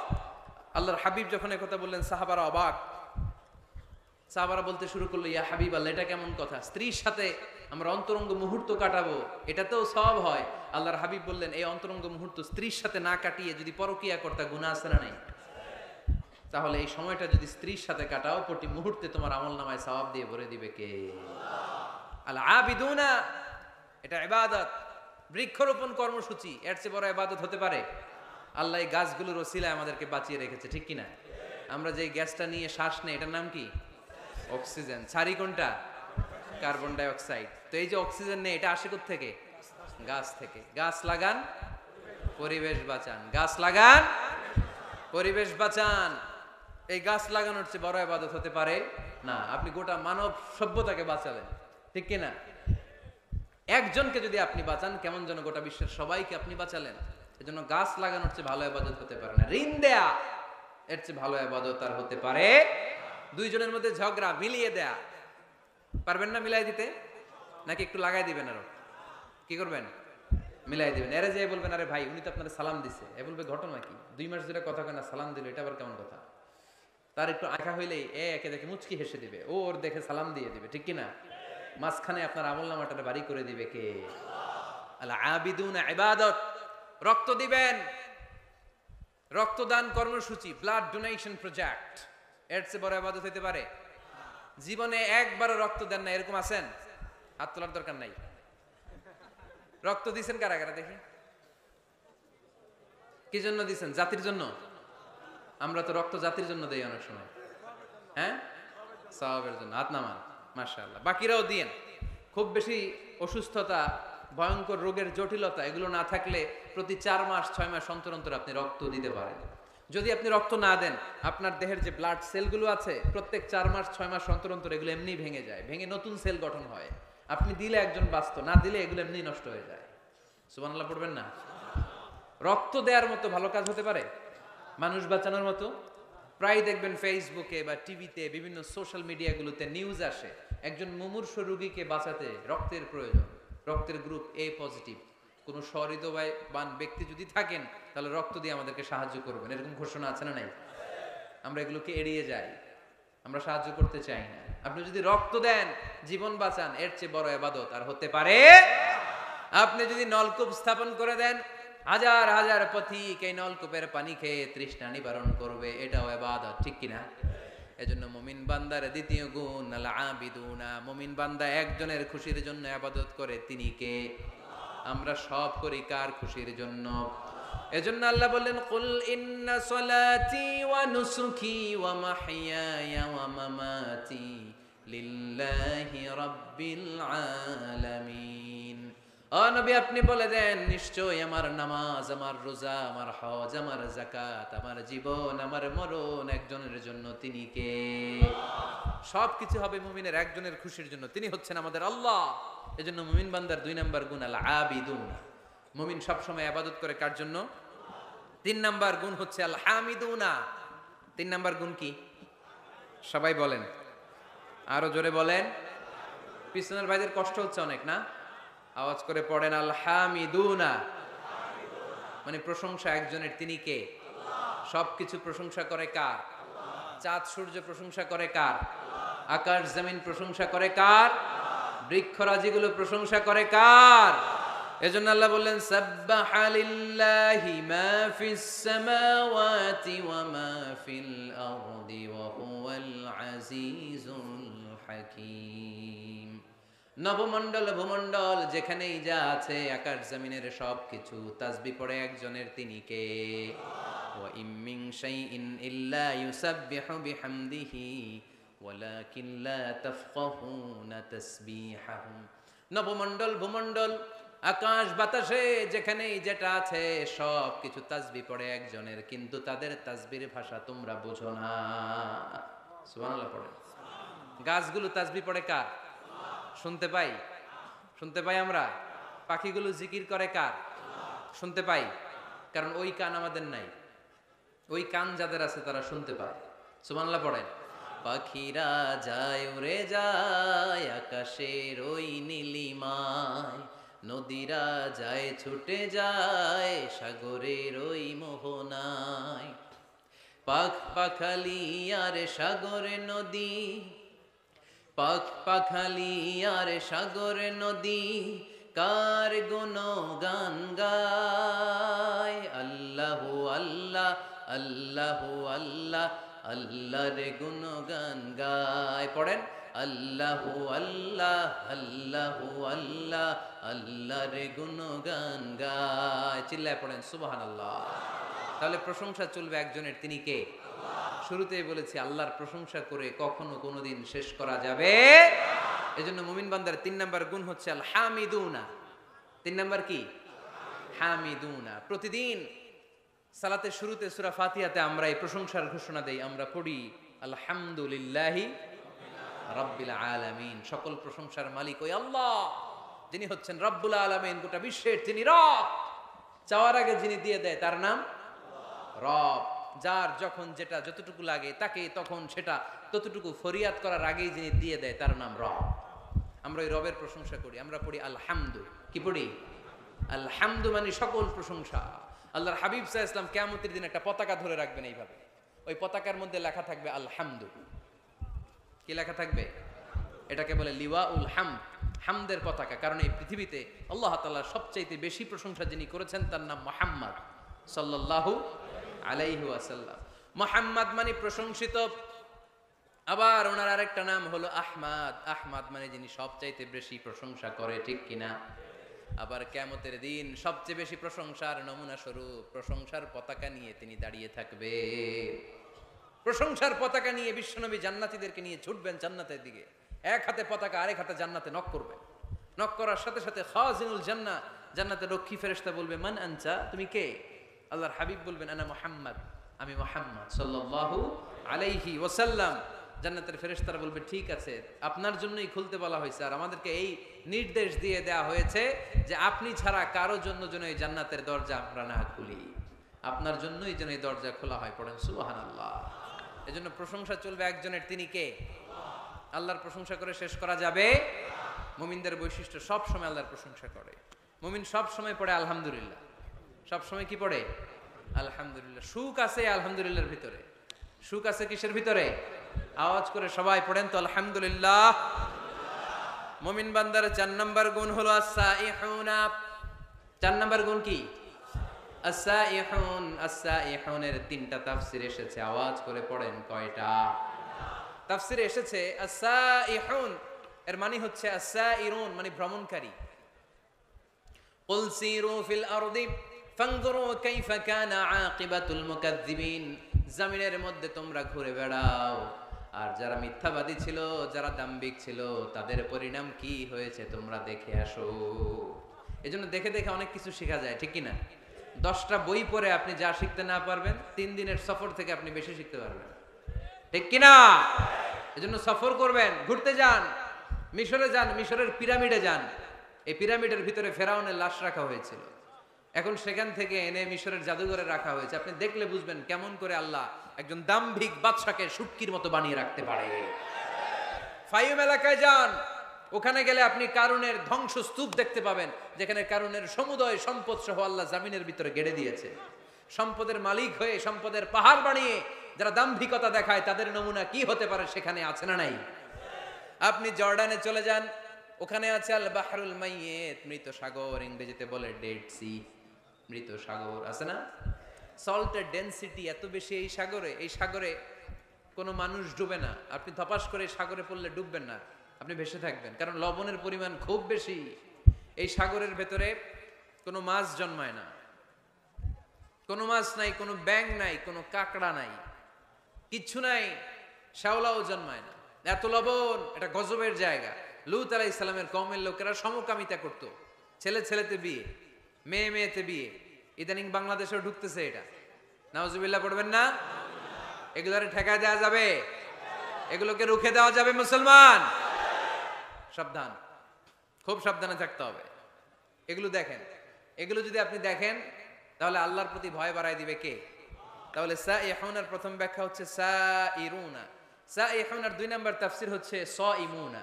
তাফসীরে এসেছে আস-সাইহুন মানে হচ্ছে আস-সাইমুন, রোজাদার। রোজা রাখেন না আপনারা? রমজান মাস আসতেছে না কয়েক মাস পরে, রমাদানের রোজা যারা রাখে তারা হচ্ছে সাইহুন। আবার নফল রোজা যারা রাখে, সোমবার বৃহস্পতিবার আল্লাহর হাবিব রোজা রাখতেন, আপনারা মাঝে মাঝে রাখেন। আরাফার রোজা রাখতেন আল্লাহর হাবিব, আশুরার রোজা রাখতেন। প্রতি মাসের আইয়ামুল বিদ 13, 14, 15 এই 3 দিনের রোজা রাখতেন। কক্সবাজারের ভাইয়েরা এই রোজাগুলো আপনারা রাখেন না? না রাখেন? মুরব্বীরা রাখতে চায়, অনেক বোনেরা জিজ্ঞেস করে যে কখন রোজা রাখলে ভালো হবে, এদেরকে এগুলো জানাই দিবে। রোজা রাখার কি ফজিলত শোনেন। ইন্না ফিল জান্নাতি 8 আবওয়াব, জান্নাতে 8টা দরজা আছে। কয়টা? মিনহা বাব ইউসাম্মা আর-রায়্যান, সেখানে স্পেশাল একটা দরজা আছে, ওটার নাম আর-রায়্যান। লা ইয়াদখুলুহু ইল্লা সাইমুন, রোজাদাররা ছাড়া কেউ ওই রায়্যান দরজা দিয়ে ঢোকার সুযোগ পাবে না।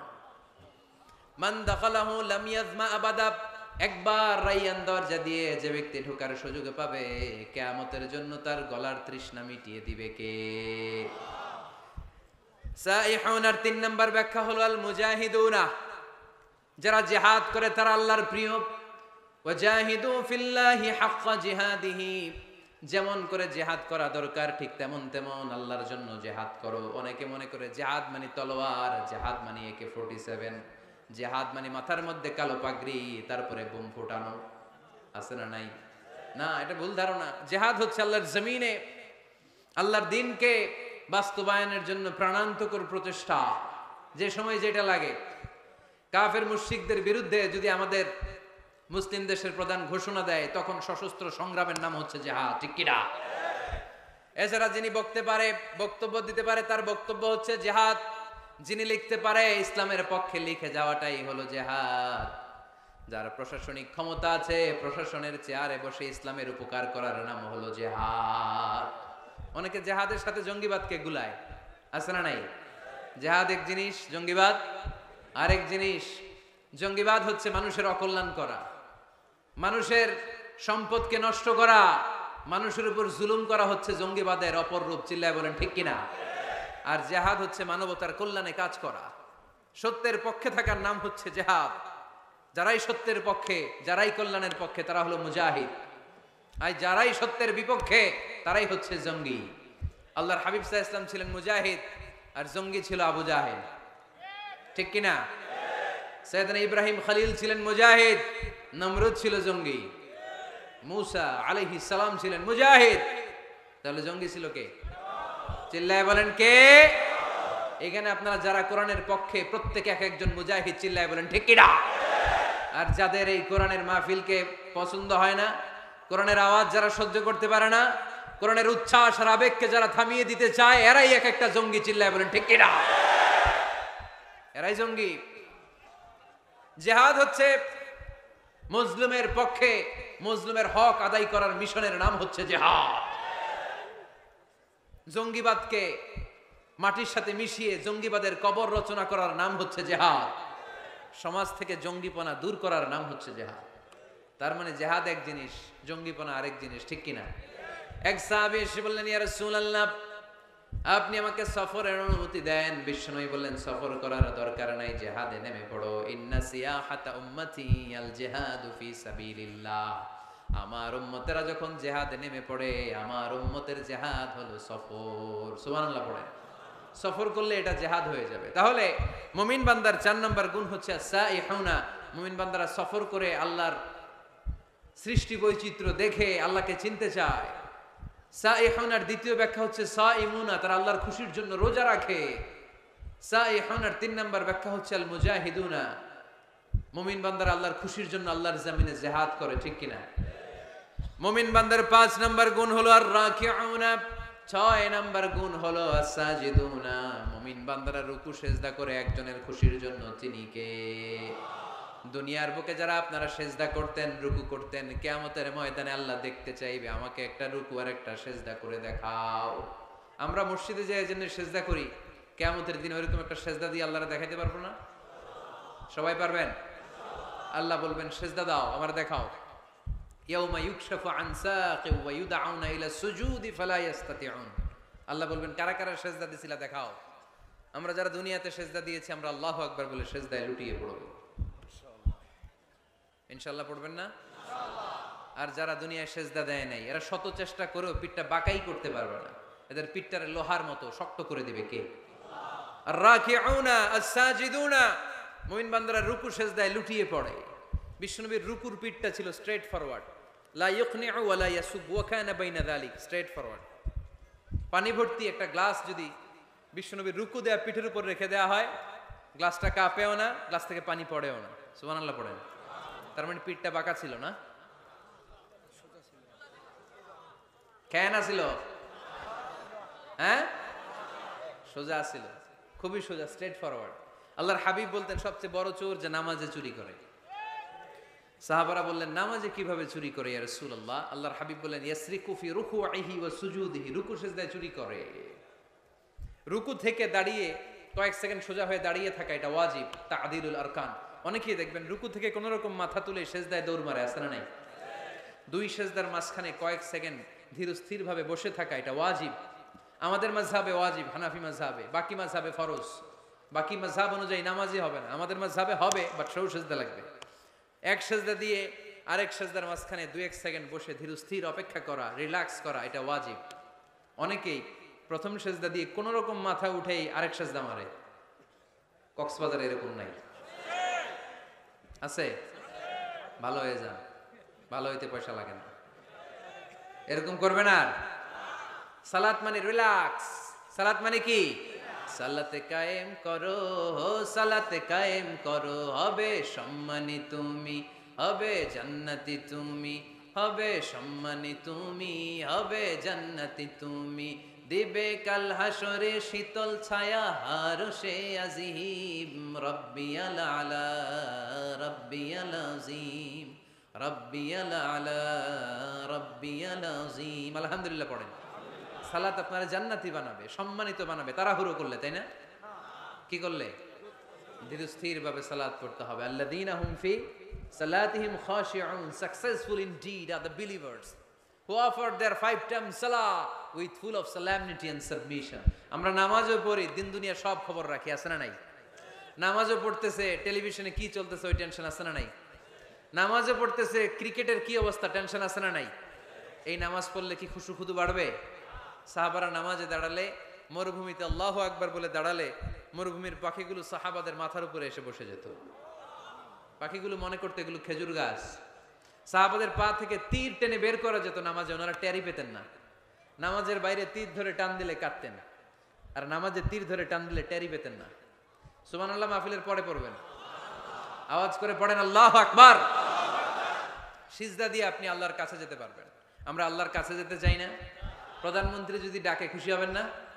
মাননীয় প্রধানমন্ত্রী শেখ হাসিনা আপনাকে ইনভাইটেশন লেটার পাঠালো, আসো আমার বাসভবনে, তোমার সাথে সাক্ষাৎ করব। কি খুশি আমরা, হ্যাঁ, সেজে গুজে আমরা যাব। প্রধানমন্ত্রী আমাকে ডাকছে, উনি আসতে বলছে, ওনার কাছে যাওয়া যাবে। আর সেজদায় পড়ে যে আল্লাহর কাছে যাওয়া যায় আমরা টেরই পাই না। আল্লাহ একটা নীতিমালা আমাদেরকে শিখাইয়া দিয়েছেন। আল্লাহ বলেছেন, আমার কাছে আসতে চাও, সেজদায় লুটিয়ে পড়ো। ওয়াসজুদ ওয়াক্তারিব, আমার সাথে সাথে পড়েন, ওয়াসজুদ ওয়াক্তারিব, ওয়াসজুদ ওয়াক্তারিব, ওয়াসজুদ ওয়াক্তারিব। সেজদা দাও, কাছে আসো। সুবহানাল্লাহ পড়েন। আল্লাহর কাছে যেতে চান, সেজদায় লুটিয়ে পড়েন। আল্লাহর হাবিব বলেছেন, আখরাবু মা ইয়াকুনুল আবদু মির রাব্বিহি ওয়া হুয়া সাজিদুন ফাআকসিরু ফীহি আদ-দুআ। বান্দা আল্লাহ তাআলার সবচেয়ে কাছে তখন চলে যায় যখন বান্দা সেজদায় লুটিয়ে পড়ে। আপাত দৃষ্টিতে দেখা যায় আপনার সেজদাটা মসজিদের কার্পেটের উপরে পড়েছে, তাই না? আপাত দৃষ্টিতে দেখা যায় সেজদা দিলে এটা জায়নামাজের উপরে পড়েছে, কিন্তু আল্লাহর হাবিব বলে তোমার সেজদাটা আল্লাহর কুদরতি পায়ের উপরে পড়েছে।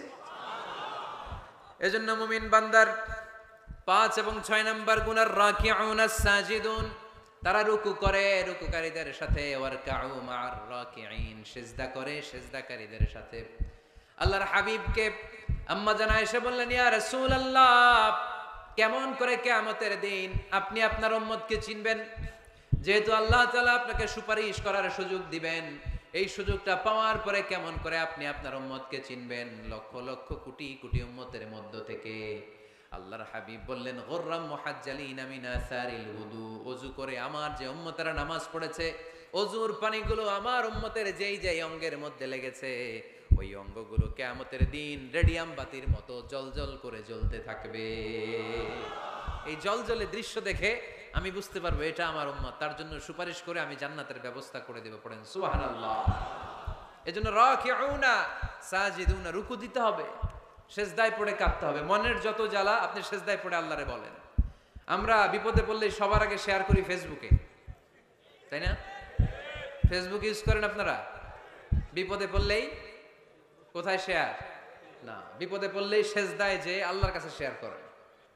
কার কাছে শেয়ার করবেন? কোথায় যে? সেজদায় লুটিয়ে পড়ে। পড়া যাবে? মনে থাকবে সবার? এরপর আল্লাহ বললেন, আমার মুমিন বান্দার 7 নাম্বার গুণ হলো আল-আমিরুনা বিল মা'রুফি ওয়ান নাহুনা আনিল মুনকার। 7 আর 8 নাম্বার গুণ আল্লাহ একসাথে বললেন, ভালো কাজের আদেশ করবে, মন্দ কাজের নিষেধ করবে। ঠিক কি না?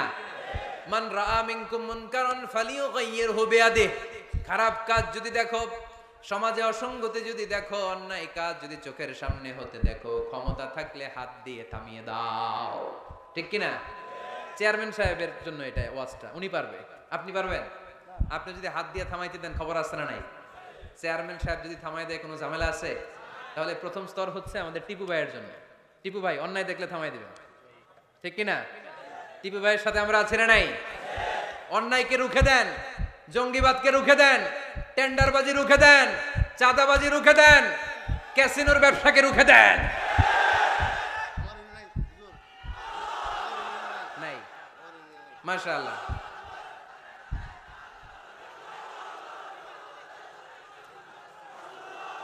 যুবকদের গায়ে অনেক শক্তি, অনেক উচ্ছ্বাস। যুবকরা চাইলেই টেন্ডারবাজি বন্ধ করে দিতে পারে, যুবকরা চাইলেই চাঁদাবাজিটা বন্ধ করে দিতে পারে, এরা চাইলেই সমাজটাকে যৌতুক মুক্ত করতে পারে, এরা চাইলেই সমাজটাকে সুন্দর করতে পারে, যুবকরা চাইলেই ইফটিজিং থামায় দিতে পারে। যুবকদের গায়ে এত শক্তি, স্রোতের বিপরীতে তারা দাঁড়িয়ে থাকতে পারে। এজন্য প্রাণের এই উচ্ছ্বাস, যুবকদের রক্ত গরম, এই শক্তি, এই সম্ভাবনা ইসলামের পক্ষে কাজে লাগানোর দরকার আছে না নাই? এজন্য আল্লাহ বললেন, আল-আমিরুনা বিল মা'রুফ, ভালো কাজের আদেশ করো, ও আমার যুবক ভাইয়েরা, বিকেল বেলা ক্রিকেট খেলার পরে তুমি অজু করে মসজিদে যাও, তোমার বন্ধুগুলো বল স্ট্যাম্পার ব্যাট নিয়ে চলে যায়, তাদেরকে ডাকো, তাদেরকে ডাকো। নামাজ একা পড়লে হবে না, সবাইকে নিয়ে নামাজ পড়তে হবে। আপনি আপনার সরকারি অফিসে নিজে নামাজ পড়েন, তো কলিগদেরকে দাওয়াত দেন না কেন? নামাজ কি একা একা পড়লে হয়? ইকামাতুস সালাহ সবাইকে নিয়ে করতে হয়। জান্নাতে যখন যাব সবাইকে নিয়ে যাব, ঠিক কি না? দুনিয়াতে আপনার ব্যবসায়ে পার্টনার, অফিসের কলিগ, আহা পরাণের বন্ধু, ও থাকবে জাহান্নামে, আপনি জান্নাতে, এটা হয়? কথা বলেন। তাই না, ওরে মসজিদে নিয়ে যাবেন, বলবেন তোরে ছাড়া আমি জান্নাতে থাকতে পারবো না। পারবেন? টানার সময় কি বলবেন? যদি মসজিদে ঢুকতে না চায়, ওর জামা ধরে টানবেন, আর কি বলবেন? তোরে ছাড়া আমি থাকতে পারবো না। বলা যাবে? বলা যাবে? তাহলে ভালো কাজ একা করলে হয় না, সালাত একা আদায় করলে চলবে না, যাকাত একা দিলে হবে না, ভালো কাজ নিজে নিজে করলে হবে না, ফ্যামিলির সবাইকে নিয়ে, বন্ধু বান্ধব সবাইকে নিয়ে করতে হয়, ঠিক কিনা? তোমরা ভালো কাজের আদেশ করো, মন্দ কাজের নিষেধ করো। তা'মুরুনা বিল মা'রুফি ওয়া তানহাউনা আনিল মুনকার।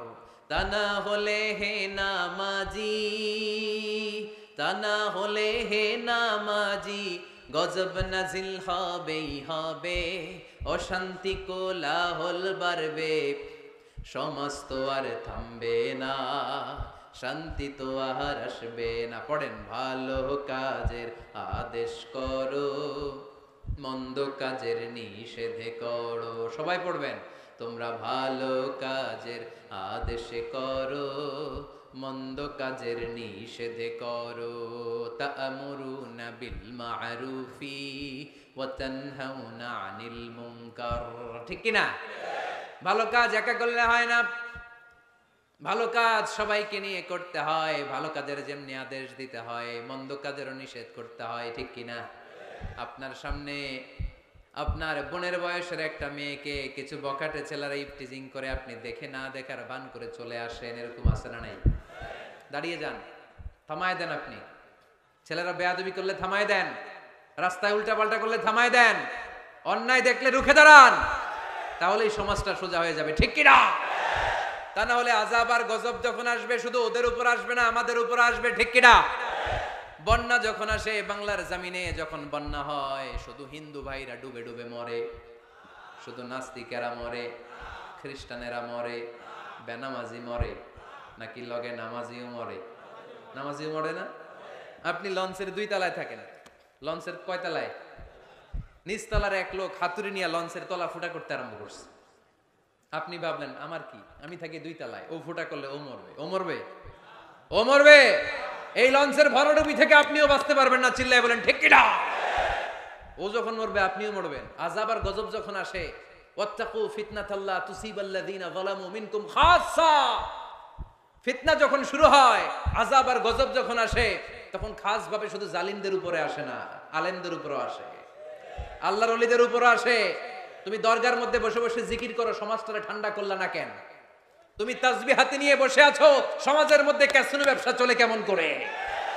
সমাজটারে তুমি চেঞ্জ করলা না কেন? তোরে বসে বসে জিকির করতে কইছে কে? তোরে তাসবিহ নিয়ে খেয়ে খেয়ে পেটটারে বড় করতে বলেছে কে? তুমি একা জান্নাতে যাবা, আযাব আর গজব তোমারও ছাড়বে না, চিল্লায় বলেন ঠিক কি না? ডেঙ্গু যে হয়েছিল বাংলাদেশে কিছুদিন আগে, শুধু হিন্দুরা মরছিল? সব নাস্তিকগুলা মরে গেছিল? মুসলমানও মরছে, ঠিক কিনা?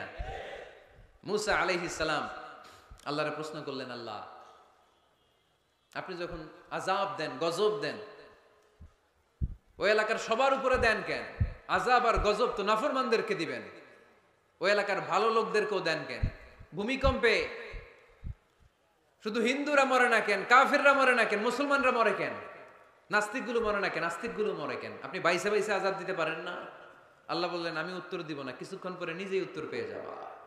মুসা আলাইহিস সালাম হাঁটতে হাঁটতে হঠাৎ ক্লান্ত হয়ে পড়লেন, একটা গাছের নিচে তিনি শুয়ে পড়লেন। হঠাৎ করে ঘুম চলে আসলো। ওই গাছের পাশে ছিল 20 পিঁপড়ার বাসা।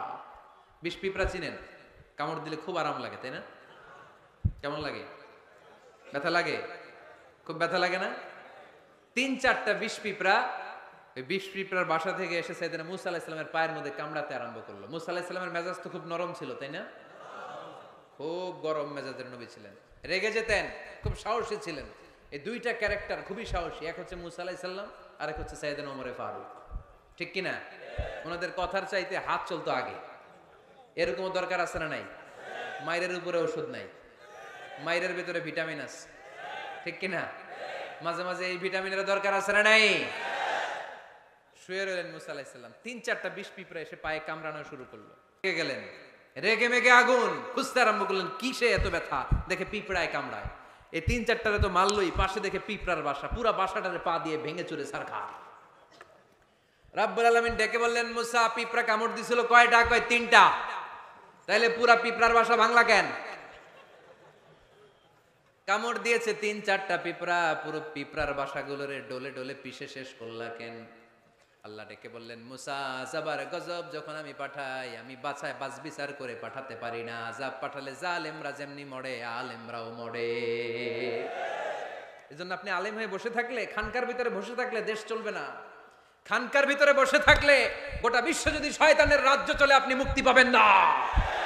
গোটা বিশ্বটা ঠিক করার জন্য আল্লাহ আপনারে পাঠাইছে।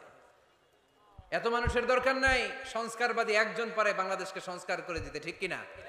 যুগ জামানা পাল্টে দিতে চাই না অনেকজন, এক মানুষই আনতে পারে জাতির জাগরণ।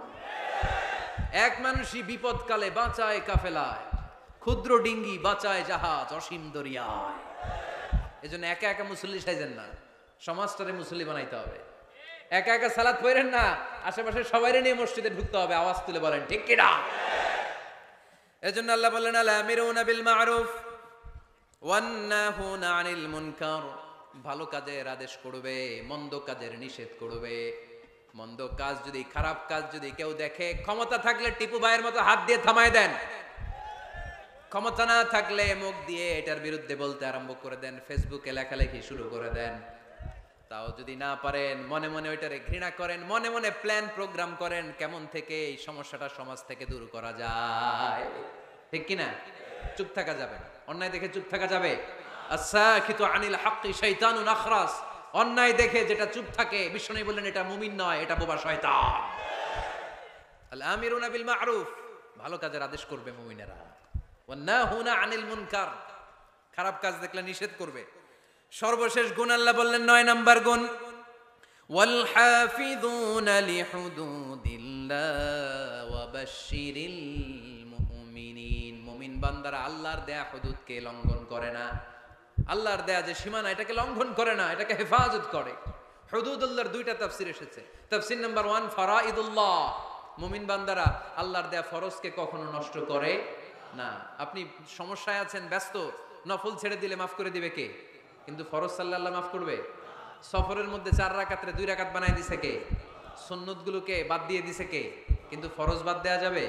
কথা বলেন। মুমিন বান্দারা ফরজের ব্যাপারে কখনো কোনো কম্প্রোমাইজ করে না। আল হাফিযুনা লিহুদুদিল্লাহ আই হাফিযুনা লি ফারাইদিল্লাহ। 2 নাম্বার তাফসীর, আল হালালি ওয়াল হারাম। মুমিন বান্দারা হালাল হারামকে সব সময় সংরক্ষণ করে, হালাল হারামকে কখনো মিশাতে চায় না।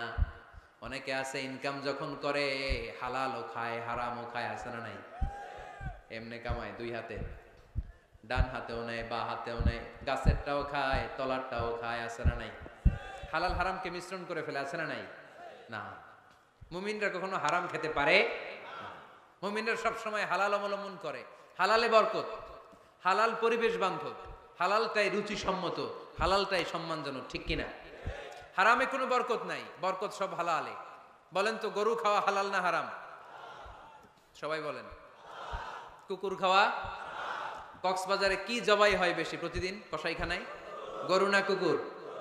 কুরবানিতে কি জবাই করেন? বিয়ের অনুষ্ঠানে, সুন্নাতে খাত নাই, সব জায়গায় গরু জবাই হয়। কুকুর জবাই হয়? হয় না। গাভী বছরে বাচ্চা দেয় কয়টা? একটা। কুকুর দেয় কয়টা? 6টা, 7টা, 8টা। এদের তো কোনো ফ্যামিলি প্ল্যানিং নাই, দিতে থাকে দেদারসে। তো গরু জবাই হইল বেশি, খাইলাম বেশি, কিন্তু বাচ্চা দিল কম। কুকুর জবাই হইল না, খাইলামও না, বাচ্চাও দিল বেশি। তারপরেও বলেন তো, বাংলাদেশে গরু বেশি না কুকুর বেশি? এর কারণ গরু খাওয়া হালাল, হালালে বরকত ঢুকায় দিয়েছে কে? এজন্য মুমিন কখনো হারাম অবলম্বন করে না, মুমিন সব সময় হালাল অবলম্বন করে, কারণ মুমিন ভালো করেই জানে হারামে কোনো বরকত নাই, কিন্তু হালালের পুরোটাতেই বরকত দিয়েছে কে? ওয়াল হাফিযুনা লিহুদুদিল্লাহ, আল্লাহর দেয়া যে সীমানা, এই সীমানাকে মুমিন কখনো লঙ্ঘন করে। এই 9টা গুণ যার মধ্যে থাকবে জান্নাতের সুসংবাদ দিয়েছে কে? এই 9টা গুণ বাস্তবায়ন করতে রাজি আছেন? রাজি নাই কারা কারা হাত তুলেন। রাজি আছি কারা কারা হাত তুলে আল্লাহর দেখাই।